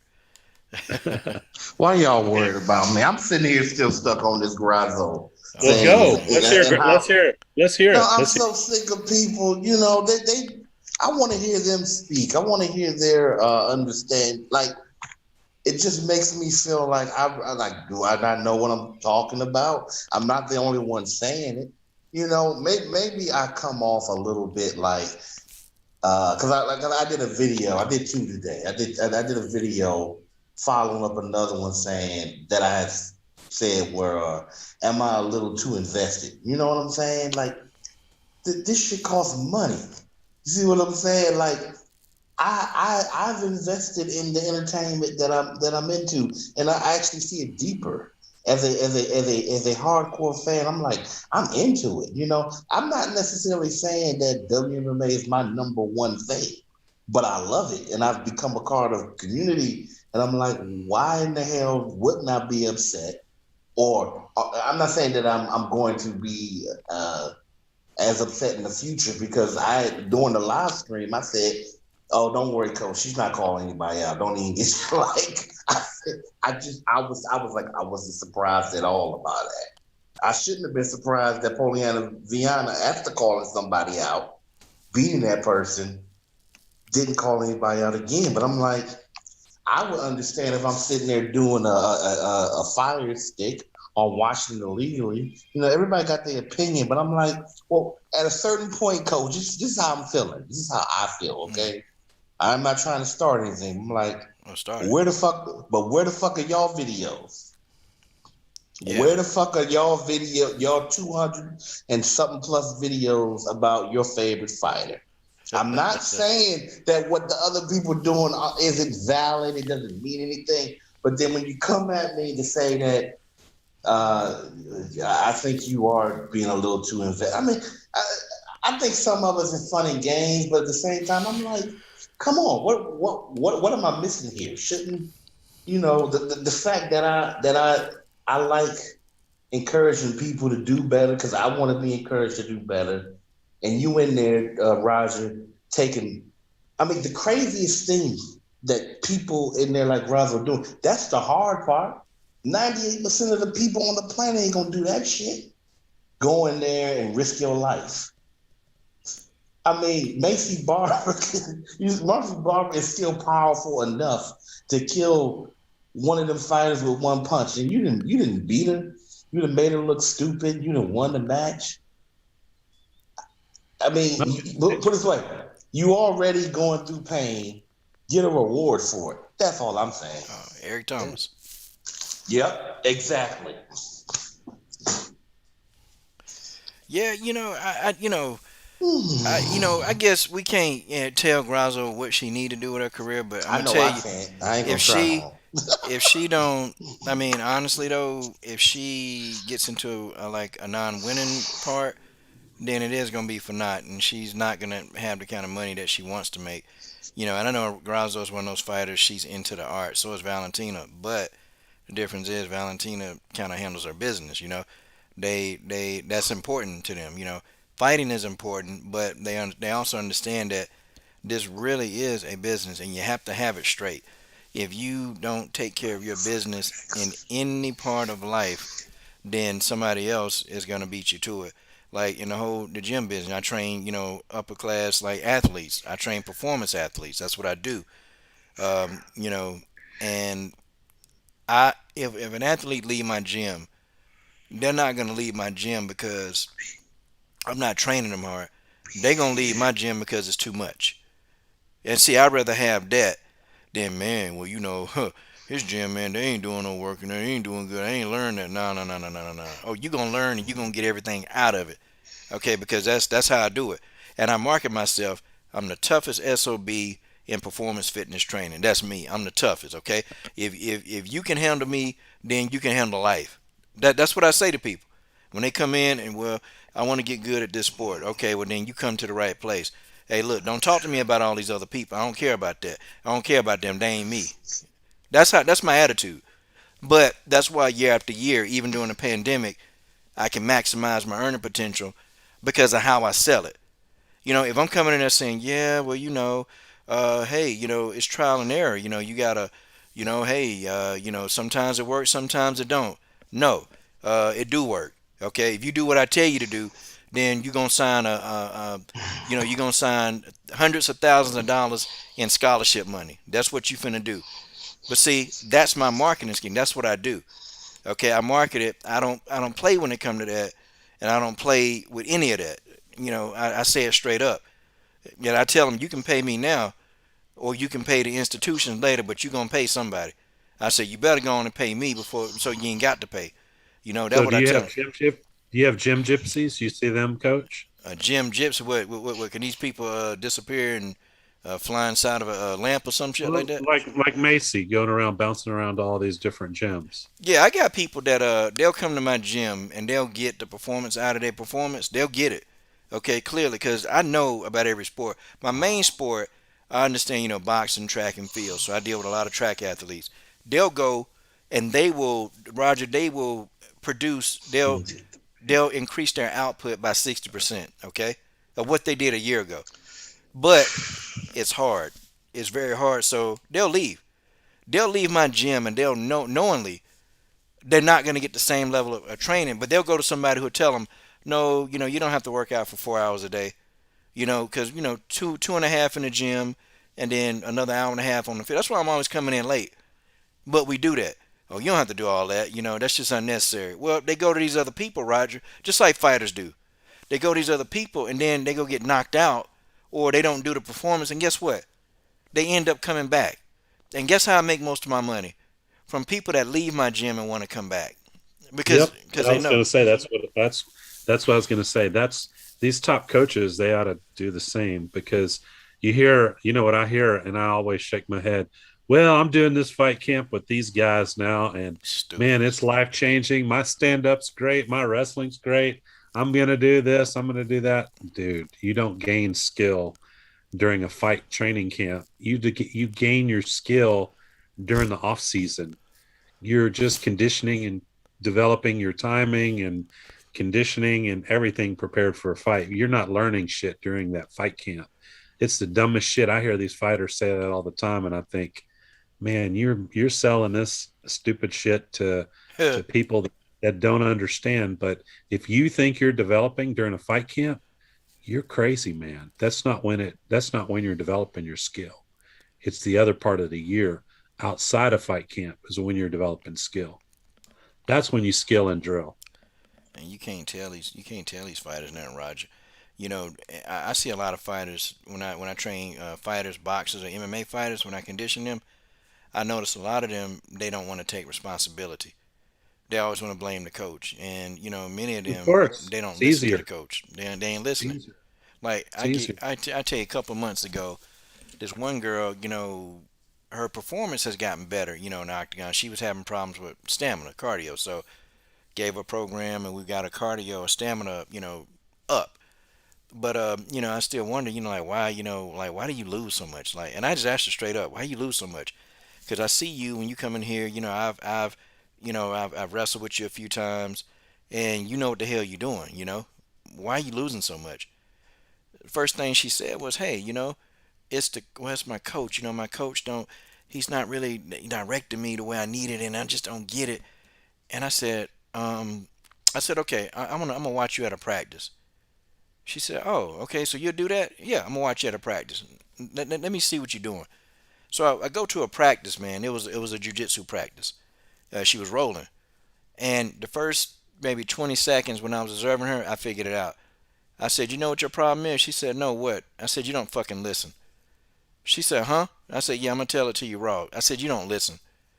I said, your instructor, he telling you to do A, you doing C because you feel like C is better.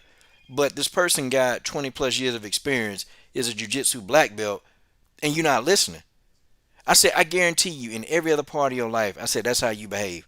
I said, you got to. Because sometimes you'll be questioning me in the gym. And, like she asked me one day, she said, well, how is this going to help me? I said, leave. She said, huh? I said, leave.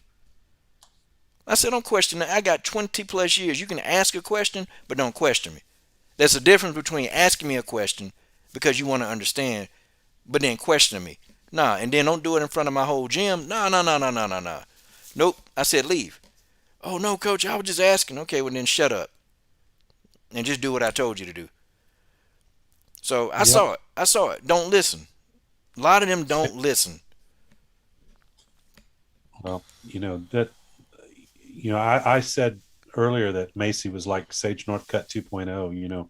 Sage is from Houston, where I was from Houston, and he had asked, or somebody had asked, I think his coach even had asked at the time if they could come train with one of the gyms where we were at and affiliated with. And basically, bottom line is they said, look, if he comes, then daddy doesn't get any say in the matter.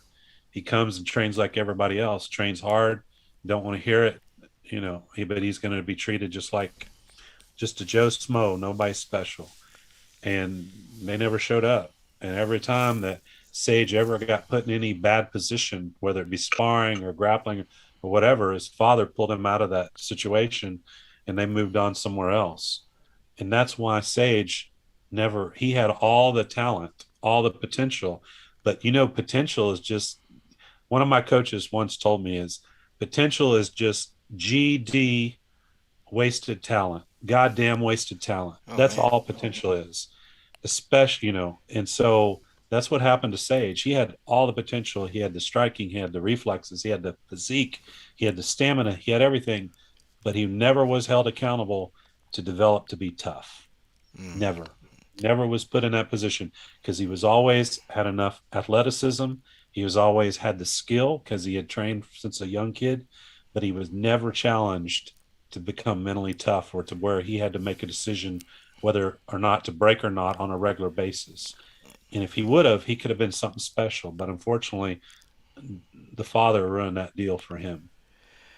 God Almighty. You don't God. see that. You don't see Where that in do your I? profession. Do Oh, you good. see that in your profession, coach? I Oh bet you yeah, see it. yeah. Yep. All the time. It get too hard for them, and damn parents in there. I got a rule: parents can't even come in my gym. They have to wait outside. Like seriously. And this one daddy coming in there. I just want to see what y'all doing. I said, okay, I'm gonna let you stay for 5 minutes, but after that you gotta go. So he looking, oh man, you don't think that's too much? I said, see, I said leave, bye. He said, wait a minute, man, we didn't even get started. I said, nah, you ain't finna come in here and tell me what I need to do. Okay? I said, I know what I'm doing. I said, either you gonna get the hell out or both of y'all go. I said, come on. I said, you got 10 seconds. Oh, okay, man. Yeah, man. I'm gonna just let you do your thing. Okay, then go on, get the hell out, leave. You know. So and that's how I roll, man. That's what I do. Okay, that's what I roll. I let them come in if they working out. But if your dad, your mom, and your dad in there getting a workout in, they better not have anything. They say anything, they got to go. They got to go. 'Cause I make a little bit more money when the parents come work out. But they say anything, they got to go. Okay, y'all out of here. Okay, I put the lady out. What 2 days ago I put her out. She tried to say something, especially when mamas and sons, and you got a mama trying to tell me as a man what to do with a son. I said, nah. I said, you gotta go. I said, heck no. She said, well, what you mean I gotta go? I mean, I'm looking at, how this hard this workout is. I said, take him and go. And I opened the door, held the door for her. I said, I'm gonna be a gentleman. Out. Put out the damn gym, dumb self. You know what? You know what, Zaman. I'm gonna give you an ultimatum, okay? You gonna excuse my language. You saying some stupid shit right now, and I'm think you trolling right now. You need to get your ass up on this call. Okay, the phone lines is open for you. Don't nobody else call in. Zaman, okay? You judge how fight. This is the dumbest thing I've heard in 2021. Okay, you sir. Zaman got the dumbass comment of the year. You judge how hard fighters work based on IG. What planet do you live on, man? Jean Malay trains 10 times more than Valentina. How do you know that? Dude, I don't understand certain people. I mean, no, I just don't get you. According to Bloody Evo, Valak succeeds only because of her athleticism. God almighty. The ignorant. The ignorant. I don't even want to talk about. Zama, I'm ignoring you for the rest of the program. Okay, I don't even Yeah, want to yeah. talk to you because you're stupid. It's funny, Coach. It's funny. But back to the Graza thing, man. When we talked about the fight, remember, Coach, we talked about this online and offline. And one of the things we said about Grasso, if she could stand her ground and eat Macy up with straight punches and not take a big hit and deal with Macy's bull rush, that she could win that fight easy with a jab, fighting off her back foot and countering. But she stood her ground and did her work. And Macy, again, I'm gonna say exposed, but Macy got exposed. So, She is going to get destroyed by the upper echelon where they can just sit in the pocket, throw straight punches. It doesn't matter what gym she goes to, because by nature, you can see people's nature of how they're going to fight. And when she gets in a firefight, she starts throwing big, nasty hooks, and that's it. yeah, man. Genesis Green is in the building finally. What's up, Oh my Genesis? God, the Queen of Mean, Genesis Green. God, dog, Queen of Mean, man. Uh-huh. Yeah, she could take her ass with her. Ah, Ooh. But she doesn't like. And look, But here's when we just talking about this a few weeks ago, we, these female fighters need to learn how to fucking jab. yes, jab, and you can't. We talked about it, Genesis, online, offline. We talked about it. Me, you, and Coach, Yeah. same, the same thing. But here's the problem: Macy's fighting style. She doesn't like to get hit. If she Mm-hmm. didn't mind getting hit, that bully slugger thing, she would fight. I mean, the Lipsky is actually, she'll take a punch to give those cross or to give those hooks. She, Uh-huh. she throws big hooks. I mean, but Macy's, she didn't have the chin for it. She didn't like getting hit. When she got hit, changed. She changed. Oh, yeah, she changed tunes. And think And about if when, Grosso and actually had some power. She could yes, have yes. knocked her ass out. And Grasso has more her weight now in her upper body. Her back was big. And when she was muscling Macy around, I mean, maybe it was just me, but the way I saw the expression change, Macy kind of looked like, what the hell? She's muscling me Yeah, around. because they was expecting her to be weak. I'm supposed to be a wrestler. Macy's What not a about me? wrestler. God, dog. But She gave anyway, me that Marsha look. So I saw it in the fight. I was kind of like, well, damn. But anyway, this is just what happens when the promotion train starts shooting someone up to the top and their skills not ready for it. But she talked her way into where the UFC bought into it, which they're desperately looking for somebody like this. They're desperately looking for it. And if you string together wins and you have a mouthpiece, you're going to get paid. So that's why I said is take your shot every time. Start calling somebody out. Start drafting up a storyline. You don't have to be the baby face. You can be the heel. It's not. You can get paid very well being a heel. It's That's true. doesn't matter. Yeah, I need to bounce back to Robert Henry. I can't. Robert, I don't feel like, man. I feel like you really. It's like you holding out on us, man. I think you're holding out. You kind of want to unload this clip, and it's like you getting close to it, and then you just kind of back off. Robert, hey, look, man. You got the floor, man. You want to unload a clip? Go right ahead. I ain't finna get mad. Yep. I'm trying to get him to unmute. Now I want him to unmute.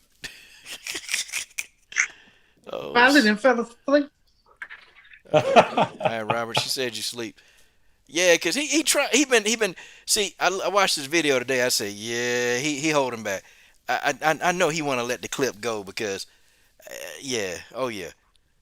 Um, okay, well, hopefully Robert Henry will be back. I think the Sandman got him. Yeah, I think the yeah, Sandman. He's a wicked slink. Goodbye. yeah, it might be sleep. He might be sleep. The brother might be sleep. Okay, all right. So I want to talk about this last fight. Okay, we got coming up this weekend. Hello? Oh God, no, there you go. Oh, here Yeah, he I'm not. comes. Yeah, I didn't know I was on mute. He's been No. talking his ass off. Okay, well, let me just say this, okay? Oh, Jason. Look, I'm not trying to pick on Jason Rose, get him. but he fit in this the description of what I'm kind of like. Like he wanted me and you, okay? Because Grazo and these fighters, these women are not calling people out. He actually suggested in the comment section that me and you go back and forth on who the fuck we think should fight Grazo next or who should fight who and go back and forth, and it would be more entertaining since they're not calling anybody out. Why the hell would I waste my damn time if they ain't gonna call nobody out? I'm not going to strategically. I mean, it's okay to do a video every now and then on who you think somebody match up with, but I'm not about to go the extra mile. Hell, I'm doing less now. I'm trying to do the what's that Roger 80-20 rule? I'm trying to get more for less. I'm not gonna do more for somebody who ain't gonna do more for themselves. That's fucking crazy.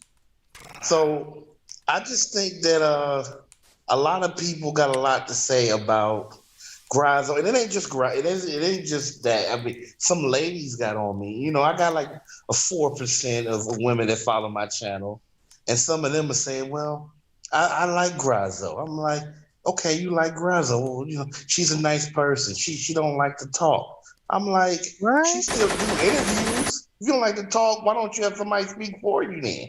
What's so hard to say, I would love to fight such and such next? You can say it with that same fucking smile that she has every fight when she wins or before the fight.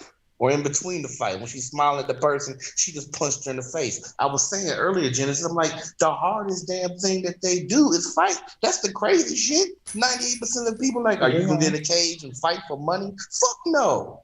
You ain't hitting me. You can get hit in the face with an elbow. You can't say, hey, I want to fight such and such next and make more money, get more fame, and get respect for your game. It's the triple double. I don't get it. They so damn scary.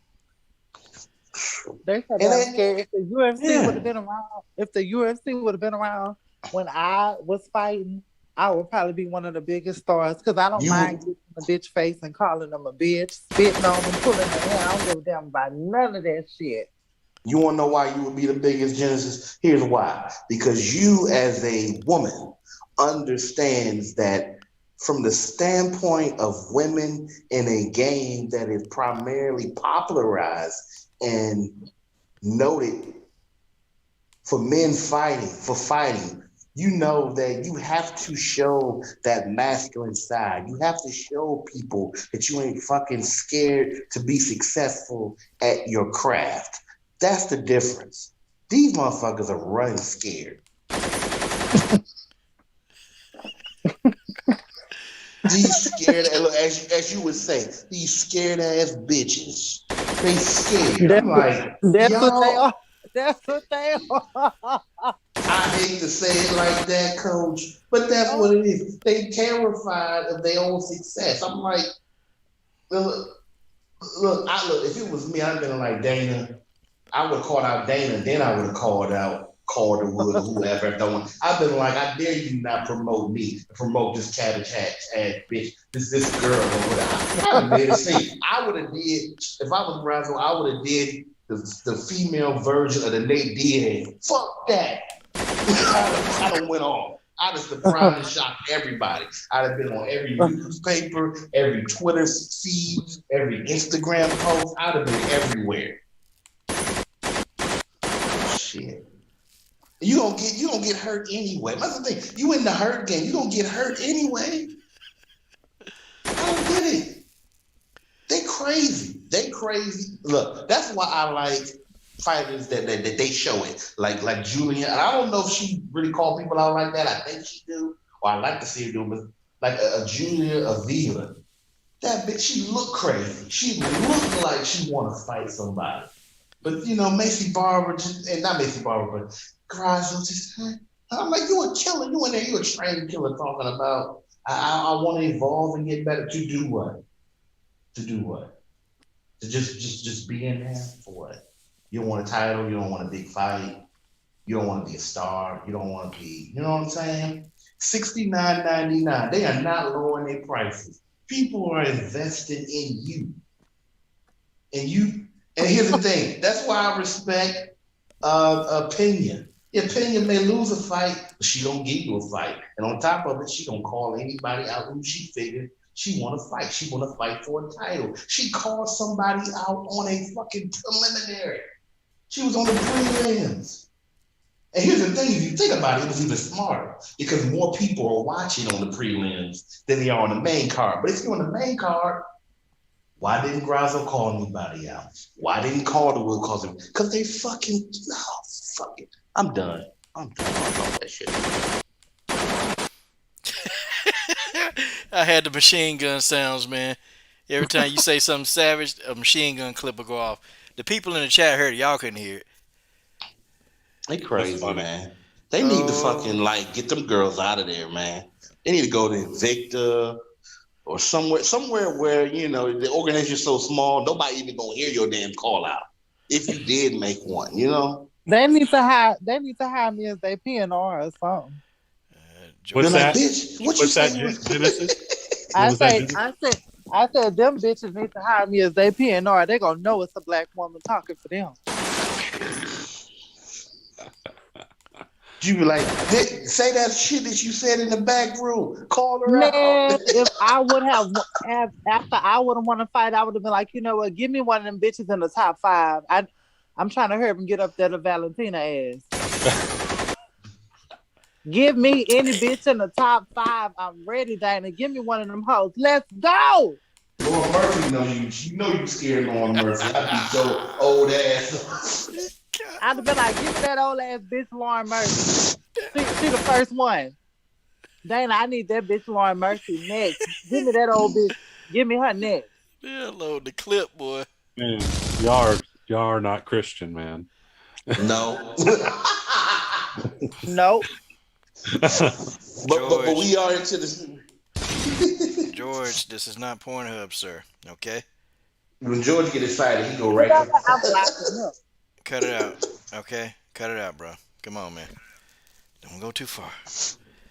Oh, hey y'all, when y'all was saying some savage moments, man, I had to play the unload the clip in the background. Boy, that thing was unloading. Brah! Brah! Boy, they unloaded a clip. Y'all unloaded a damn clip. Okay. Mm. No, yeah, Go ahead, yeah. Robert. Go ahead, Robert.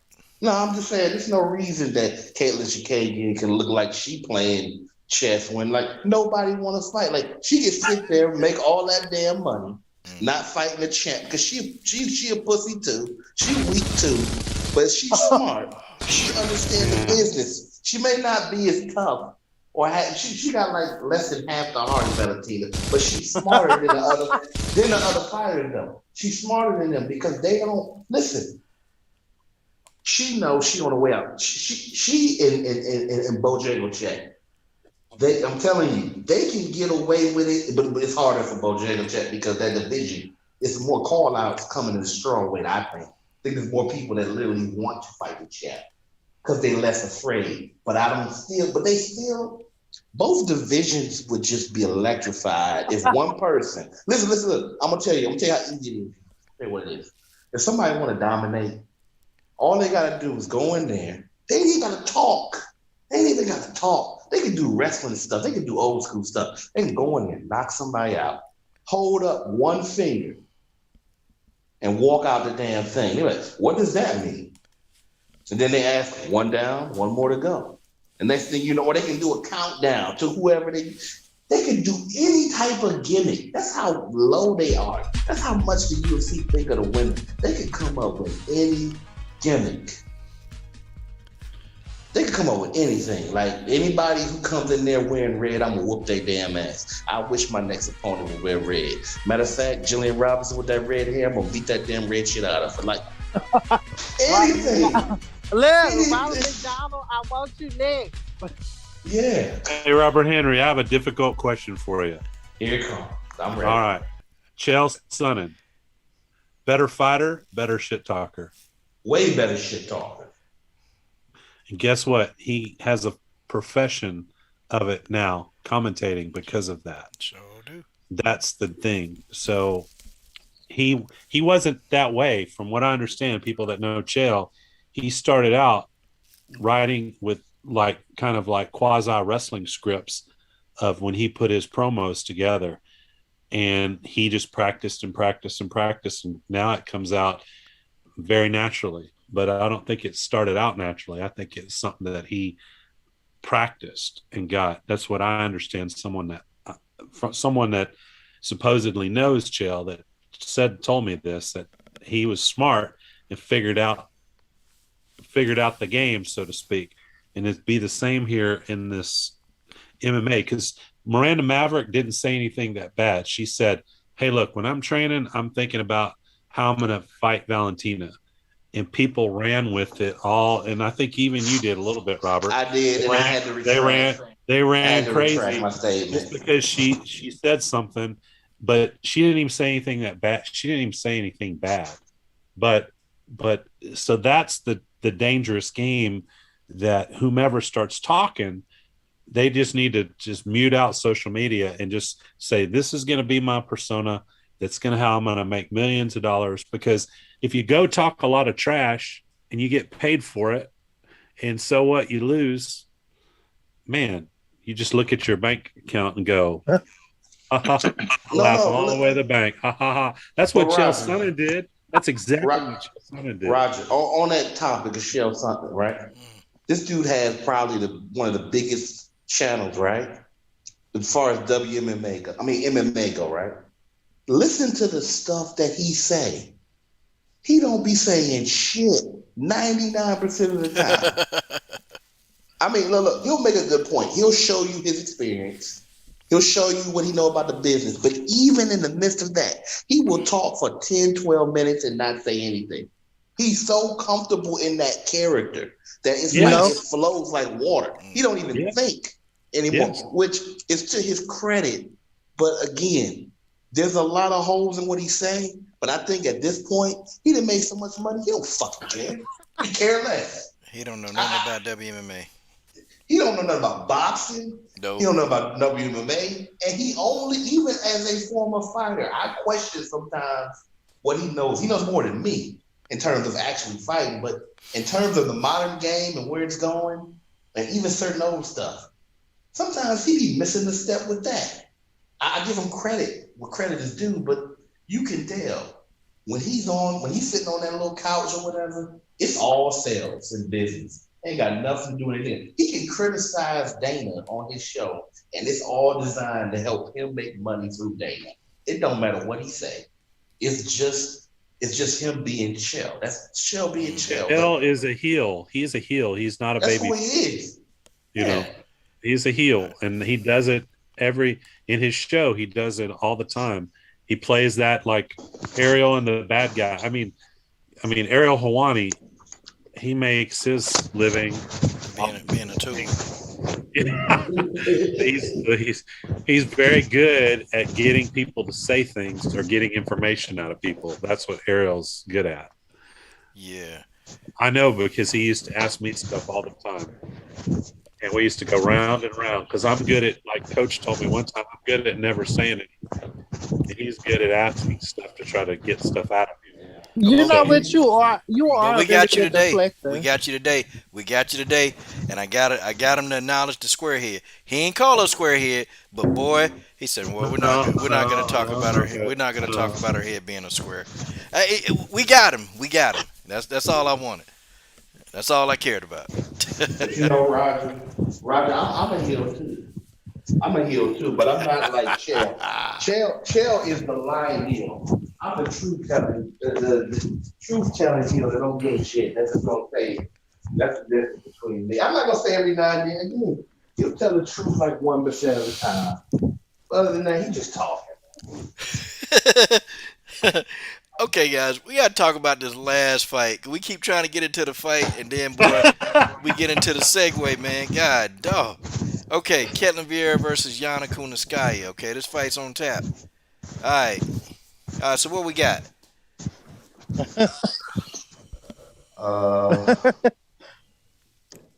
Calaveras gonna beat her. How? Okay, that's not enough. Come on. I know. She gonna beat her with those hands. I think she got better hands. I don't know what certain people be talking about Kuniskaya, but I don't think she's gonna be able to control her with the clinching game. I just think she's gonna outwork her. It's either gonna be a decision or a finish. I haven't really studied the fight yet, but based on what I know from the two fighters, I don't think she can hang. I think she's too slow. Okay. What are you doing, man? Yeah. I was just barely walking. Okay, I'll do like that.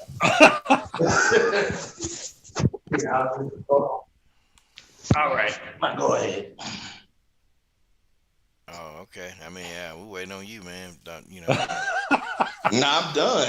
I stopped moving. You don't hear any more noise other than my voice, right? Yeah, it sounds like you're doing a whole workout tonight, man. Like you on the lift the bike, push-ups, squats. I gotta go downstairs. I'm not doing that tonight. Yeah. Okay. I'm waiting for my focus ball, man. Oh yeah, you ordered yours already? No, I just gotta. Yeah, I'm getting it. I'm waiting on it. Oh man, I was supposed to give it to you. I'm waiting. Yeah, he normally get those out pretty quick, man. He normally get them out pretty quick. I forgot to play his commercial. I'll play it before we leave. Let's see. Okay. Genesis, come on, Ketlen and Yana. She's gone, Coach. She's dropped out. Oh damn. Genesis, why whenever we start doing the technical breakdowns, you be trying to get up out of here? What? Come on. Nah, Genesis. She's about to go. She's about to go call somebody out. I'll fight you in the street, motherfucker. Oh man. Okay. All right, Roger. Your thoughts on this, man?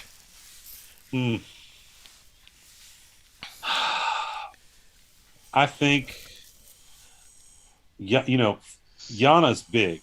Would you not agree? Yeah. Yana's a big 135er. In fact, if I'm not mistaken, she gets up to 170 pounds in the off season. Yep. So I think, again, I reserve the right to be wrong. I think she's going to win this fight, but it'll be by decision. I think it'll be using size.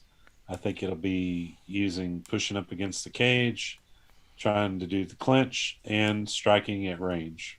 That's what I think. Okay. I think you know what? I think Ketlen. I kind of want to see what she's gonna do. Because uh, everybody talking about the brutal knockout she got at the hands of Irene Aldana.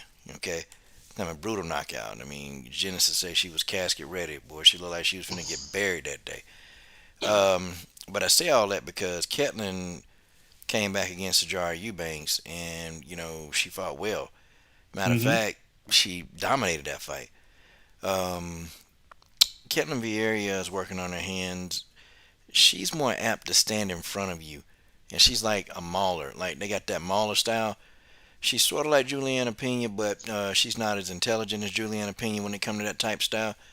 Um, I got Ketlen. I'm gonna go with Ketlen in this one because I think that overall, I think that the pressure because Ketlen is big too. She's big for this division. She barely make the damn weight most of the time. Um, I think that she's gonna try to pressure Yana. And it's going to be a battle of who's the strongest. I don't even think there's going to be a striking matchup because, Yana, she had a background in kickboxing, but, when the last time you ever seen Yana just stand and fight somebody in the open, using a kickboxing? I don't think I've ever really seen it. I see Yana trying to, submit people and, roll more so than I see her trying to strike, so I think this is going to be a battle of strength. Who the strongest? Who going to be able to pin each other up against the cage the most? That's just what it is. But I got Ketlen Vieira. I think Ketlen is a little bit more advanced in this style. Like the whole pressure style and getting in your face. I think she's more advanced than Yana. So I think it's to me it's a 60-40 fight, and I got my in favor of Ketlen. But if Yana wins, it'll be by submission. It won't be by like a knockout. You know, that's what I think. Um, and Katelyn just, I don't know, y'all. She's just very physical. I don't even think to me she's all that skilled. She's not Mm-hmm. like overly skilled. She's just physical, and she dominates you with her presence. Like I mean, the damn girl almost 6 foot tall. Okay, damn near 6 foot, like five. What? She 5'10". Damn, Yep. damn. I mean, that's a tall ass. I mean, she Yep. big. That's a tall bantamweight. She's tall as hell. Yeah. You know. Yep. She made Sarge look real small. Yeah, man. She towered over Sarge, but I don't even think. I think she's a I think she's a featherweight, really. But she can make the weight. Cause I was chatting with her on Instagram, and I was trying to get her to come on here, but man, she told me, hey, no speak English. I'm like, well, hell, you need to learn to speak English, cause you ain't gonna have no American fans. That's what I told her. That's what I told her. You ain't gonna have no American fans. But I think she got this win. I think she's gonna do it. So that's my pick. I'm going with Ketlen Vieira. Well, they're both tall, coach. They're both tall and big. You're right. They're both tall and physical. But like I said, I'm gonna pick the other side. I'm gonna pick Yana on this one to edge it out. Just keeping her at distance with her hands. It seemed like you always go for the ATT fighters. I mean, it sounds like you biased. Oh man. Oh man.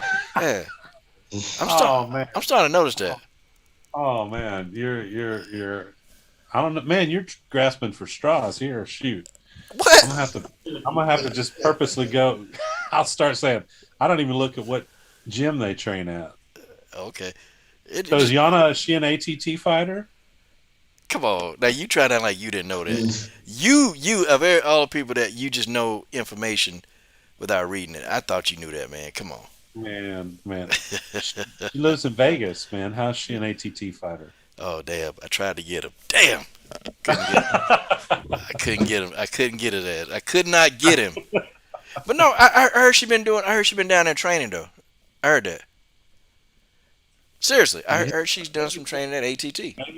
maybe so. Maybe so. I Uh, haven't. I don't pay close attention, man. no, okay, okay. To me, all that. If you go train somewhere for a little bit, it doesn't mean anything. To me, it doesn't mean anything. Like you saw who went and trained with Wonder Boy Thompson, Julian Roberts. Yeah, it helped their stand up, right? You go there, spend a week. It's going to help your stand up. That isn't how this works, man. It's just like a jab. You know how long it takes to develop a jab? Years, sir, years. Years. Well, what about Usman? Nah, I know he was already had a decent jab, but he wasn't jabbing like that though. Man, Usman jab was a thing of beauty. God dog. But he already had developed stand up, so that's not a good argument. So Yeah, he was already a developed fighter. Sharpening is different than starting with nothing. But I'm talking about to develop a jab, boxers. And I'm talking about, again, this is just from experience of going to a trainer that trained he was Evander Holyfield's fundamentals coach. Now, Evander, when he came in and trained, he did just like everybody else. He got on a jab rack. He jabbed back and forth, back and forth, back and forth, worked on his jab every day. Mm. And so, I mean, and that comes through training every day of the jab. And that's where I think the fighters, like, I guarantee you, Alexa Grasso, she has that boxing background, comes from a boxing heavy gym. I bet you Alexa Grasso probably does some kind of jabbing drill probably every damn day. Well, And not just, and not, to me, I think mitts are overrated. That's just me. I see too many people hitting mitts and their coaches are not making a move, and people are going online, they go, oh man, look how slick that looks with those mitts.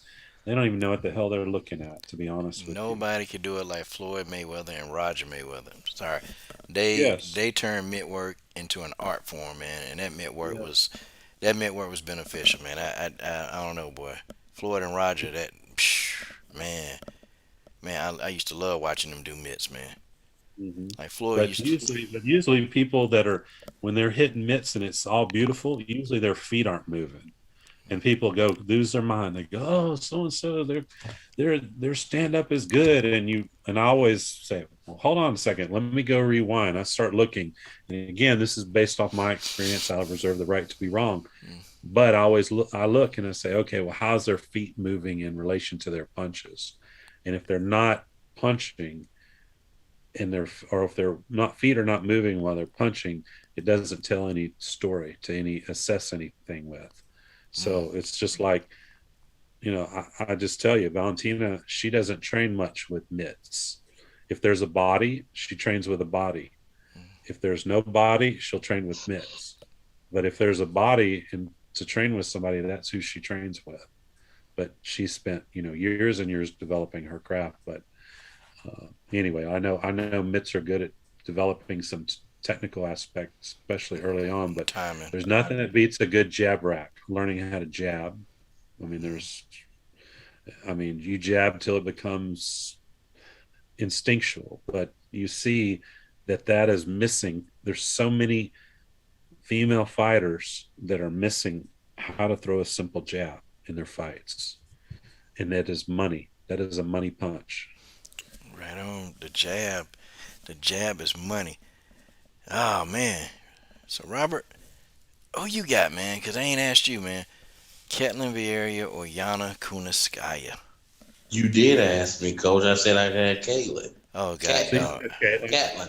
he said Katelyn. Katelyn. Oh god I'm going dog. Yeah. against you two on this one, but again, I'm not going to go crazy and say that Yana has some elite stand up that she's going to smoke. I'm not going to say that. I'm just going to tell you, I think Katelyn has good enough stand up that she can get herself in a firefight with somebody that hits hard. And I mean, look what Irene did to her. That's just simply, it happened because she got into a firefight with Aldana, and Aldana beat her to the punch and hit the button. It could happen. It could happen here, but I don't think it. I don't think it'll end by knockout. But I think that Yana has potential to hit her a little bit. That's all I'm saying. Oh man. Well, don't worry about it. Don't worry about it. And just like the police, when these auditors, they have to take that walk of shame. May, maybe, I'll Yana with take a nose that broke answer again. because I'll maybe. take. That's the problem with Yana. She's another one's got a flimsy nose. She can get that Man, nose smashed up pretty easy. So man, Marion took it and turned it into a nose, man. She turned it into a darn a fish fillet, man. She split that thing off her face, man. I said, damn, Mari. Okay. All right. Joanna has a solid. Yeah. You talking about Joanna Bojangles? Yeah, she got a solid jab. Yeah, Bojo do. Shoot, man. Okay. Well, shoot. What else? What else is going on? Cause that Ketlen fight is a big fight, but hell, I don't see any other fights really. Hold on. Yeah, I do. See, I had whenever I do a live stream, I have the fight schedules up and I have the rankings up. I always have that up, so I can kind of make some sessions and all that. Well, y'all know what I'm saying. Yeah. Okay. All right. Now we got Shayna Dobson and Casey O'Neill. What the hell do y'all know about Casey O'Neill? Nothing. Hold on a second. Who? Casey O'Neill. I ain't gonna lie to y'all. Normally, I know. I don't know. I'm going with The name, Shane because that's the only person I know. the name sounds familiar though. Roger, the name sounds really familiar. I'm almost thinking, yeah, have I heard? Hold on, let me look up her information. I know I've seen this person fight before. I done seen a lot of people fight, but I know She's coming from UAE Warriors. That's where she fought last. Warriors. That's where she fought. She's a newbie coming in. God dog, Tanisha Tennant, where you at? They're bringing all these people in, but let's see. Let's see if she actually. Says she comes from Australia, coming from Tiger Muay Thai. Oh yeah, she young too, young and she 23. Okay, she 5-0, undefeated. I guess Shayna Dobson's supposed to be food to her, man. All right. So what y'all think of this person? I mean, she got a resume with a lot of people we've never seen before, but that don't mean she can't fight. She got her over. She ain't afraid to let it go. Yeah, she fighting Shayna Dobson. And, this new resurgence of Shayna's career. What do y'all think about Shayna Dobson? Because I think Shayna was on her way out, but man, that impressive knockout of the height job, Agapova. Yeah, she got Agapova up out of there, man. Now that was a fight where somebody was the definition of being arrogant. They got their ass whooped. That was. But anyway, Shayna's good. I just don't know how good. Like I don't know. I mean, I think she rose to the occasion. It's funny because you got these fighters like they'll get dominated, and then next thing you know, they just rise to the occasion. So I mean, I mean, I see her little Instagram, and it looks like she's been busy, but I can't really tell how serious. Like I don't know, and I don't know. I don't know. I mean, she sounds like she's more serious. So maybe that's the fight that she needed, or maybe this is a good fight. Maybe this is actually a fight that they given her to say, like, okay, let's see what she do against this. She beat that newcomer. Let's see what she do against this person. So I don't know. Yeah, you know what? It's gonna be something. I mean, I know I've seen her fight before. I know I have. I can't remember like where I saw. It's been it's been a while because I look at some of these fights of some people I want to interview. Uh, yeah, Shayna Dobson, man. I try to get Shayna had me, man. She sent me over to her manager, man. I'm like, what the hell? God, dog, man, why they do that? Why they do that? She respond to you though. Shayna respond to you, but it's like, oh yeah, talk to my manager. I'm like, well, okay. As soon as I talk to him, yeah, I ain't waste time. Man, I ain't wasting no time. I'm not wasting time with them. Like she just did an yeah. interview that only got like what 70 views. I'm like, ooh, there you go, there you go. She definitely seems like the type of fighter that's on some like to again.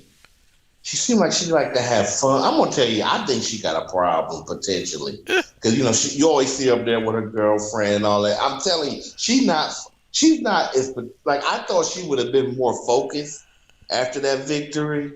I got a feeling that if she's not careful, whoever this person is, O'Neal. I mean, even if Shannon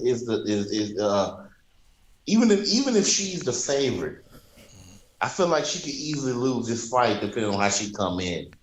because she don't give it off. Like, I'll give you an example. I mean, this is an easy example. Tanisha Tennant always seems like she's ready to fight. You know what I'm saying? She got a calm about her. She got a focus about her. I'm not even looking at skill set because I think both of them are talented fighters. I just don't know if Shannon Dobson has the focus that she needs to actually start really making some noise. But I See, wish her well though. Instagram, it's kind of misleading sometimes. Like, and I kind of, Yeah, that too. Yeah. and Go she ahead. and she might be doing her thing, because since she been at Elevation, she seemed like she done got her stuff together. Okay, that's just me. It seemed like since she done got her stuff together since she been out there at Elevation, and it seemed like they making her do stuff that she didn't want to do, which is good. Um, I think Dobson gonna pull this off. This girl's 5-0. Casey coming in, but I think Shayna Dobson probably can pull it off.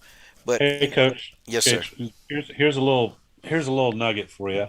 Go ahead. Casey O'Neill, one, two, three, four of her five professional fights have been with Eternal MMA, which is an Australian organization, which that's where she's from. Hmm. And she has one, two, three, four, five, six amateur fights with them also. That's pretty good. That's a lot of amateur fights in MMA. So, but she has seven total, but six of them were with that same organization. So apparently they pushed her. That organization pushed her up from the beginning. So they were invested in her. So she went to go fight at this UAE Warriors, Hmm. and she won there ground and pound. So we'll see what happens. We'll see what happens. It's kind of a wild card for me. I don't know enough about that. She looks small, and it start. Part of me wonder will she have a straw weight because Dobson kind of.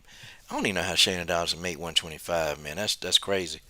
She looked like she'd be a 135. Yeah, man, Dobson big ass muscle head girl. Thank God, dog. Maybe that was her problem. Trying to get her diet straightened out or how to, because there was some fight where they put it on her. They put her in the corner. They're like, she out of breath. She can't breathe already as soon as somebody try to grapple her or something. I don't Yeah, know. I don't know. And this kid Casey O'Neill seemed to have some stamina, but everybody was on the Agapova train, and everybody thought Agapova was gonna dominate Shayna Dobson. Shayna Dobson knocked Agapova smooth out. She kicked her right inside that head. That's when I said, oh my God, this girl about to get beat. She Yeah, had a cry. That was such an. She was beating upside the head. And I was like, oh my God, look at Agapova's face. Just stop the fight. Just please throw the towel. Throw the shell. yeah, Oh my it was God. pretty intense, man. It was pretty intense. But Agapova, she was coming in there, and what Agapova did was she unloaded a clip on her, man. Which, like, she tried to get the finish in the first round, and it don't work. She thought it was Hannah Cyphers. Oh Yeah, my God. nah, Shannon Dobson a little bit more durable. Okay, hold on. See, I'm watching Courtney O'Neal. I'm kind of, Roger. I remember this kid. I remember this kid. Yeah, you know what? Yeah, I remember. I watched her like 3 or 4 years ago, man. And I watched one of her fights. Okay. Hey, you know what, Roger? She got a little bit of skill set, man. She got a little bit of skill set. Hold on. No, she on her back right now. Hold on. Let me see how she get out of this though. Okay, she fighting somebody named Amira Hasfivovic. Damn, they ain't Roger. I mean, Robert. I know how to pronounce his name. Hafizovic. Look at that, man. It's a miracle. Yeah, it's a miracle. Can't pronounce nothing with this damn accent. Hey, they should put Jillian Robinson in there with Corey McKinnon. God dog. I think Corey will give her a good fight. No, I don't know if Hey, he'll no, win. I picked Jillian Robinson to beat up, man. Yeah, I would pick Jillian, Yeah, but I'm not 100% sure. But then if it's standing up though, if she can't get her down, she gonna beat the hell out of Jillian Robinson. yep. That's how bad Jillian Robinson's stand up is. I will call. It'll be Jillian Robinson. Okay, now O'Neal. Yeah, she getting her ass whooped. Yeah, she fighting some girl named Amira Hafizovic. Huh. Okay, I'm gonna have to really investigate. See, she's small, man, but okay, she got up though. Now I like how she got back up. I like how she was able to do that because she was getting grounded and pounded pretty hard, and she got back up. But Dobson is a massive animal though. Yeah, I'm looking at it, but I have to do a breakdown video for it. Do something. Is there a loss in? I thought she was straw weight, coach. I'm reading here. Let's look back at her record, man. Is she a straw weight? She looked, man. She looked like she was small, man. She's small. Yeah, she's small. Hold on, how big is that? And Dobson is 5'6", man. Casey O'Neill. She's fought at strawweight not too long ago. Oh man, so she gotta prove herself. Okay. She fought last year at strawweight, man. Oh man, I You don't know. ain't making these fighters fight up on the weight class. It's ridiculous. Yeah, they just bring them in, let them take an ass whooping. Yeah, I don't know, man.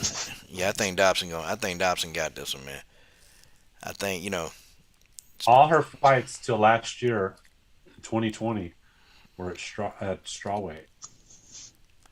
man. Yeah, somebody probably called her up, Roger, and said, "Hey, can you fight at straw?" It's probably the only opportunity they wanted to give her, But she took it though. I don't blame her. I'd have done it, Yeah, the UFC calling you, you don't say no. Nope, you go. You go, and you fight what you got to do. Cause that's what what's her name had to do, man. She came in, she fought well. You know who I'm talking about, Roger. I forgot her name, but she had to. Evans? Yeah. Edwards, Jocelyn Edwards had to fight up. She fought up twice, cause Edwards is a 125 pounder. Mm-hmm. I want to see her at 125, but 135. She put on carry a lot of weight. But it is what it is. Well, y'all, closing thoughts, y'all. Closing thoughts. I'm gonna cut on the Ric Flair, the WCW theme song. I'm gonna cut that on for y'all. Dun, dun, dun, dun, dun, dun, dun. I know y'all dudes remember the World Championship Wrestling. I know y'all remember that. Yeah. Yeah. Yep.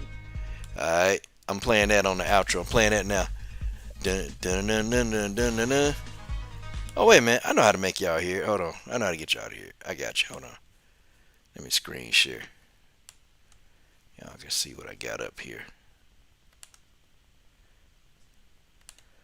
Hey, I'm just going to screen share a whiteboard and share the sound. Y'all gonna be like, Coach, crazy. Alright, guys. We finna get out. Okay. Now y'all see the white screen, but now y'all can see what I'm playing. Alright. Here you go, boy. Watch this now as a kid. Alright, closing thoughts. You want to go first, Roger? Go ahead, Robert. All right, this Savage WMMA fan, Robert Henry, Savage shit. Okay, and whether you like it or don't like it, you motherfuckers sit down and listen to it because it's good for you. These ladies better start calling somebody out. They either step up or ship out. Now, if please excuse me as I leave the chat and leave the conversation as I go back and listen to my beautiful voice as gunshots are in the background as I'm going in on these motherfucking fighters. Savage out. Okay.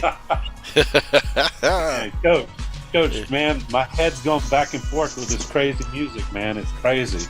I'm having flashbacks. That's right. World Championship Wrestling, baby. World Championship Wrestling. I remember it. But, man, I tell you, as always, a pleasure. You guys are crazy.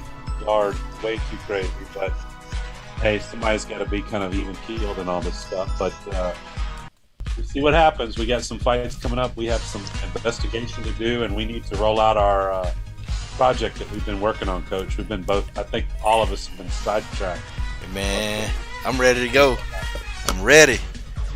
We got to roll this thing out, man. I'm ready to go. And we got to get it, man. I'm ready. Let's do it. I done slowed down.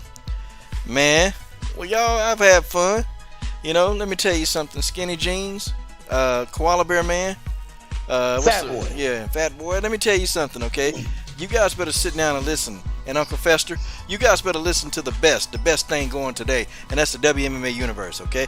Listen. Let's forget about you having a girlfriend, because that's never going to happen, okay?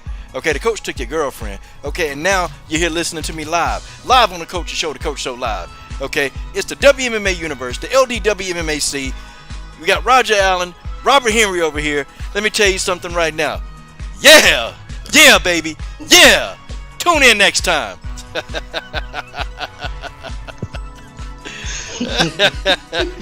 Oh man.